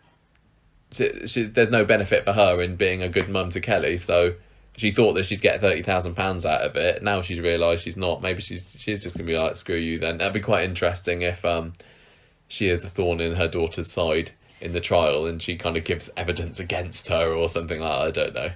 She'll benefit from being the loyal, caring mother if Kelly is found not guilty. Oh yeah, that's true. Think of all the magazine deals then. If Kelly is found guilty, the benefit would be for her to reject her and say, I tried my best, devil child, Yeah. She'll get paid for those two scenarios, but, she's not going to get money if she throws Kelly under the bus and then Kelly gets, out of jail, because then she'll be the villain of the piece and everyone will blame her. Mm. So really it's in her best interests now that Kelly gets sent down and then she can say she was the victim. Mm. So, yeah. Maybe she will fight for Team Corrie. Is she gonna? Maybe she'll seduce Stefan, Corrie's dad. That'd be quite exciting. I bet you she's his type. Yeah, I bet. Yeah, totally. Mm-hmm. Yeah. Mm-hmm. Finally, then, so we got a bit of a cock-up story. Which, when I saw that this was coming on, I thought, oh, here we go, Winters again. But actually, I found this incredibly heartwarming and lovely on Friday's episode. We had Frida around again. Wasn't expecting to see her back. Nice. Although, when's Norris going to get a mention? She is married to Norris, isn't she?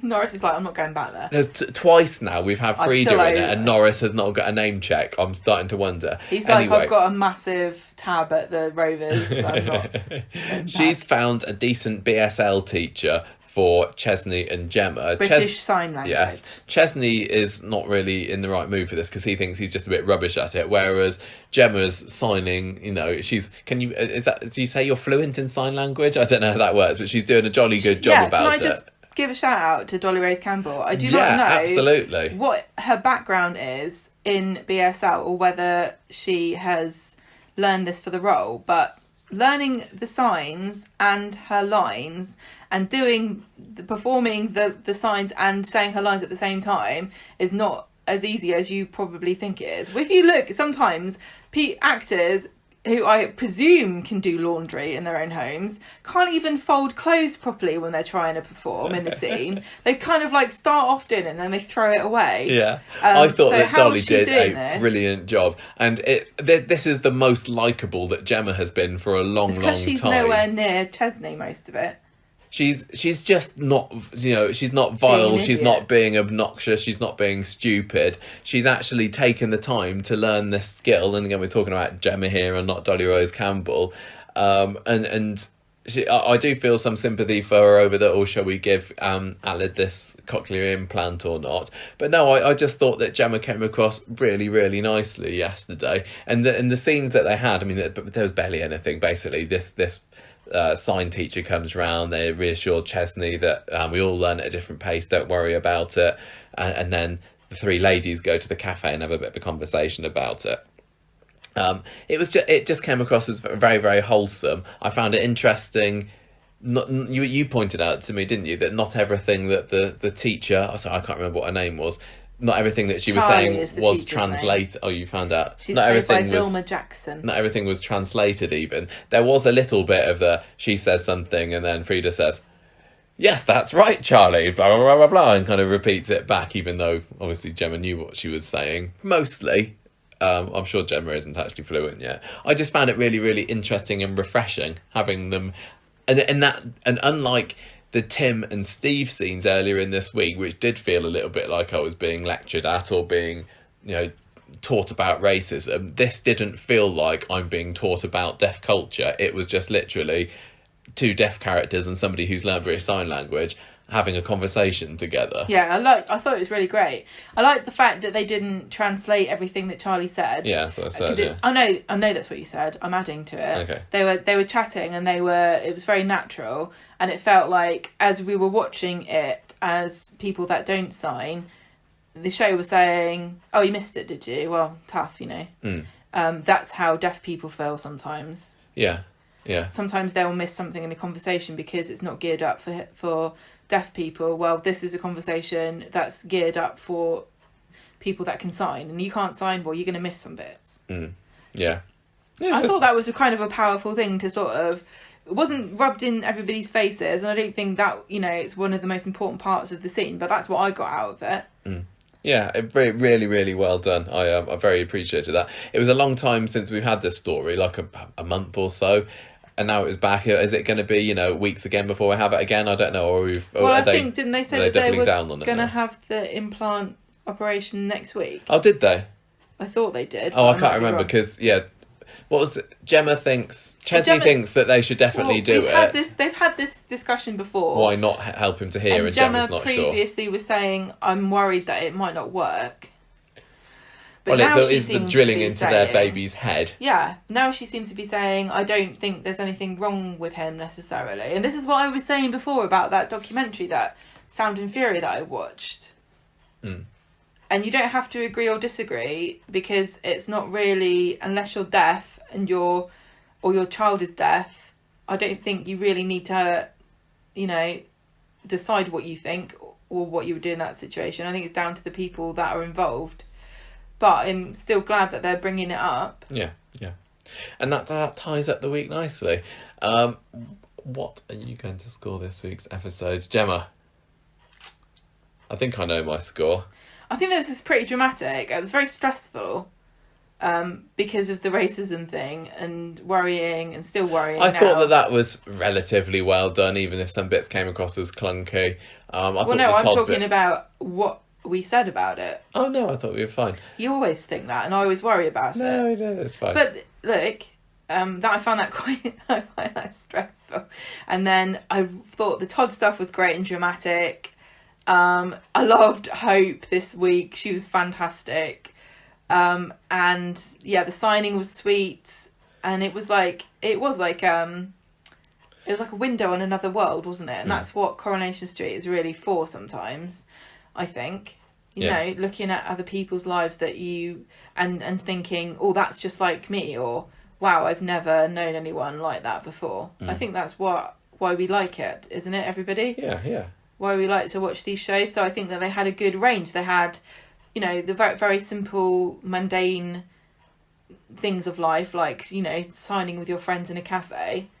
And then they had the dramatic, soapy, ridiculous, campy stuff, like showing a video of somebody filmed in a funeral parlour, laying out their evil plans. And then we had like the issue story of the week, which was the baby's racism story. Nice balance. So what's your score? I think I want to give it a 4. Whoa, okay. I want to give it 4. Are you sure? No, I'm not. I'm going to give it a 5. No, you're not. 4 for what? 4 pints of cyanide. I think I'm going to give it a Tim's reading age of 3.5 out of 5. Which is good. I thought it was a solid week. It was. I wasn't read. Because if they can't, then that's exactly how old his. I wasn't left, as I have been on numerous weeks this year, thinking, "Oh, that was a bit of a naff week." Really, I left feeling satisfied. Not like, "Oh, that was an amazing week, brilliant. Corrie's back on top." But yeah, 3.5 is good. I was going between that and 3.5 marrows at the village fete. Which is apparently how Toya sees Imran, because she's had another veggie line thrown commendable? In there. Was that the I can't the remember. word? I can't remember. Anyway, that was silly, wasn't it? Character of the week. Can you imagine sitting opposite Imran, who's like, you know, one of the best looking men on the street now that Tristan Jamil's gone. Jamil, yeah. Jamil. and he's not just handsome, but he's also caring. And he's a hotshot lawyer and saying, you are very much like a Murrow and you should be flattered. She does love her veggies though, does Toya? I know, but marrow, even if you like vegetables, marrow's like bottom tier, isn't it? Like, I think it's only good for village fates, isn't it? Well, maybe she just likes the idea of it getting a good stuffing. Yeah, I was going to say stuffing. But character of the week, I'm finding, I think my heart says Michael. Because of how supportive he was for James. I enjoyed how excitable he was being about the car. I thought I enjoyed him, everything that was getting up to with Grace. I thought the fact that he was fighting for James to not just let this lie. I really, really did enjoy him this week. I also liked Hope. I liked Todd. I know. I think I really liked Hope. I like Gemma. And it's been she obviously can't. She's not going to be character of the week. She wasn't in it as much, but like I said, that was the most I've enjoyed Gemma for an awfully long time. But yeah, I think I'm going for Michael this week. I'm gonna give it to Michael too, but I'm gonna give a bonus shout out to the actress Dolly Rose Campbell for her British Sign Language learning, and also if this is the beginning of liking Gemma again, I'm going to be so thrilled because I used to absolutely love Gemma. She was one of my favourites, wasn't she, 3-4 years ago? Yeah, and Sam Aston has also learned some, not as much as she has, but he's there's only so long that you can be impressed by a character using sign language, but it's a start to this week. I don't want to be fed up with them. I don't want to hate them. I don't want to find them obnoxious and dislikable. It's because Gemma is most likeable when she's vulnerable and not overly confident. Yeah, she can't be loud and brash with her hands. You can, but I don't know. I said that she could be worse at. She probably likes it because she can talk with her mouth full even more now because she doesn't even have to try and speak with her mouth. She can talk as the cows come home with her hands. Right, I think that is it. Anything else to say about this week's Corrie? No. We've been going quite a while, over 2.5 hours on this one. Look, big week. It was a big week. It was a big topic. It was important to talk about. There were definitely weak points of the storyline. It's not like, it's not perfect, but it was all right. No. I was satisfied. I was happy. They're doing an most I could ask for job. Yeah, coming off of a lot of this year, what we've been criticising. So well done, Coronation Street.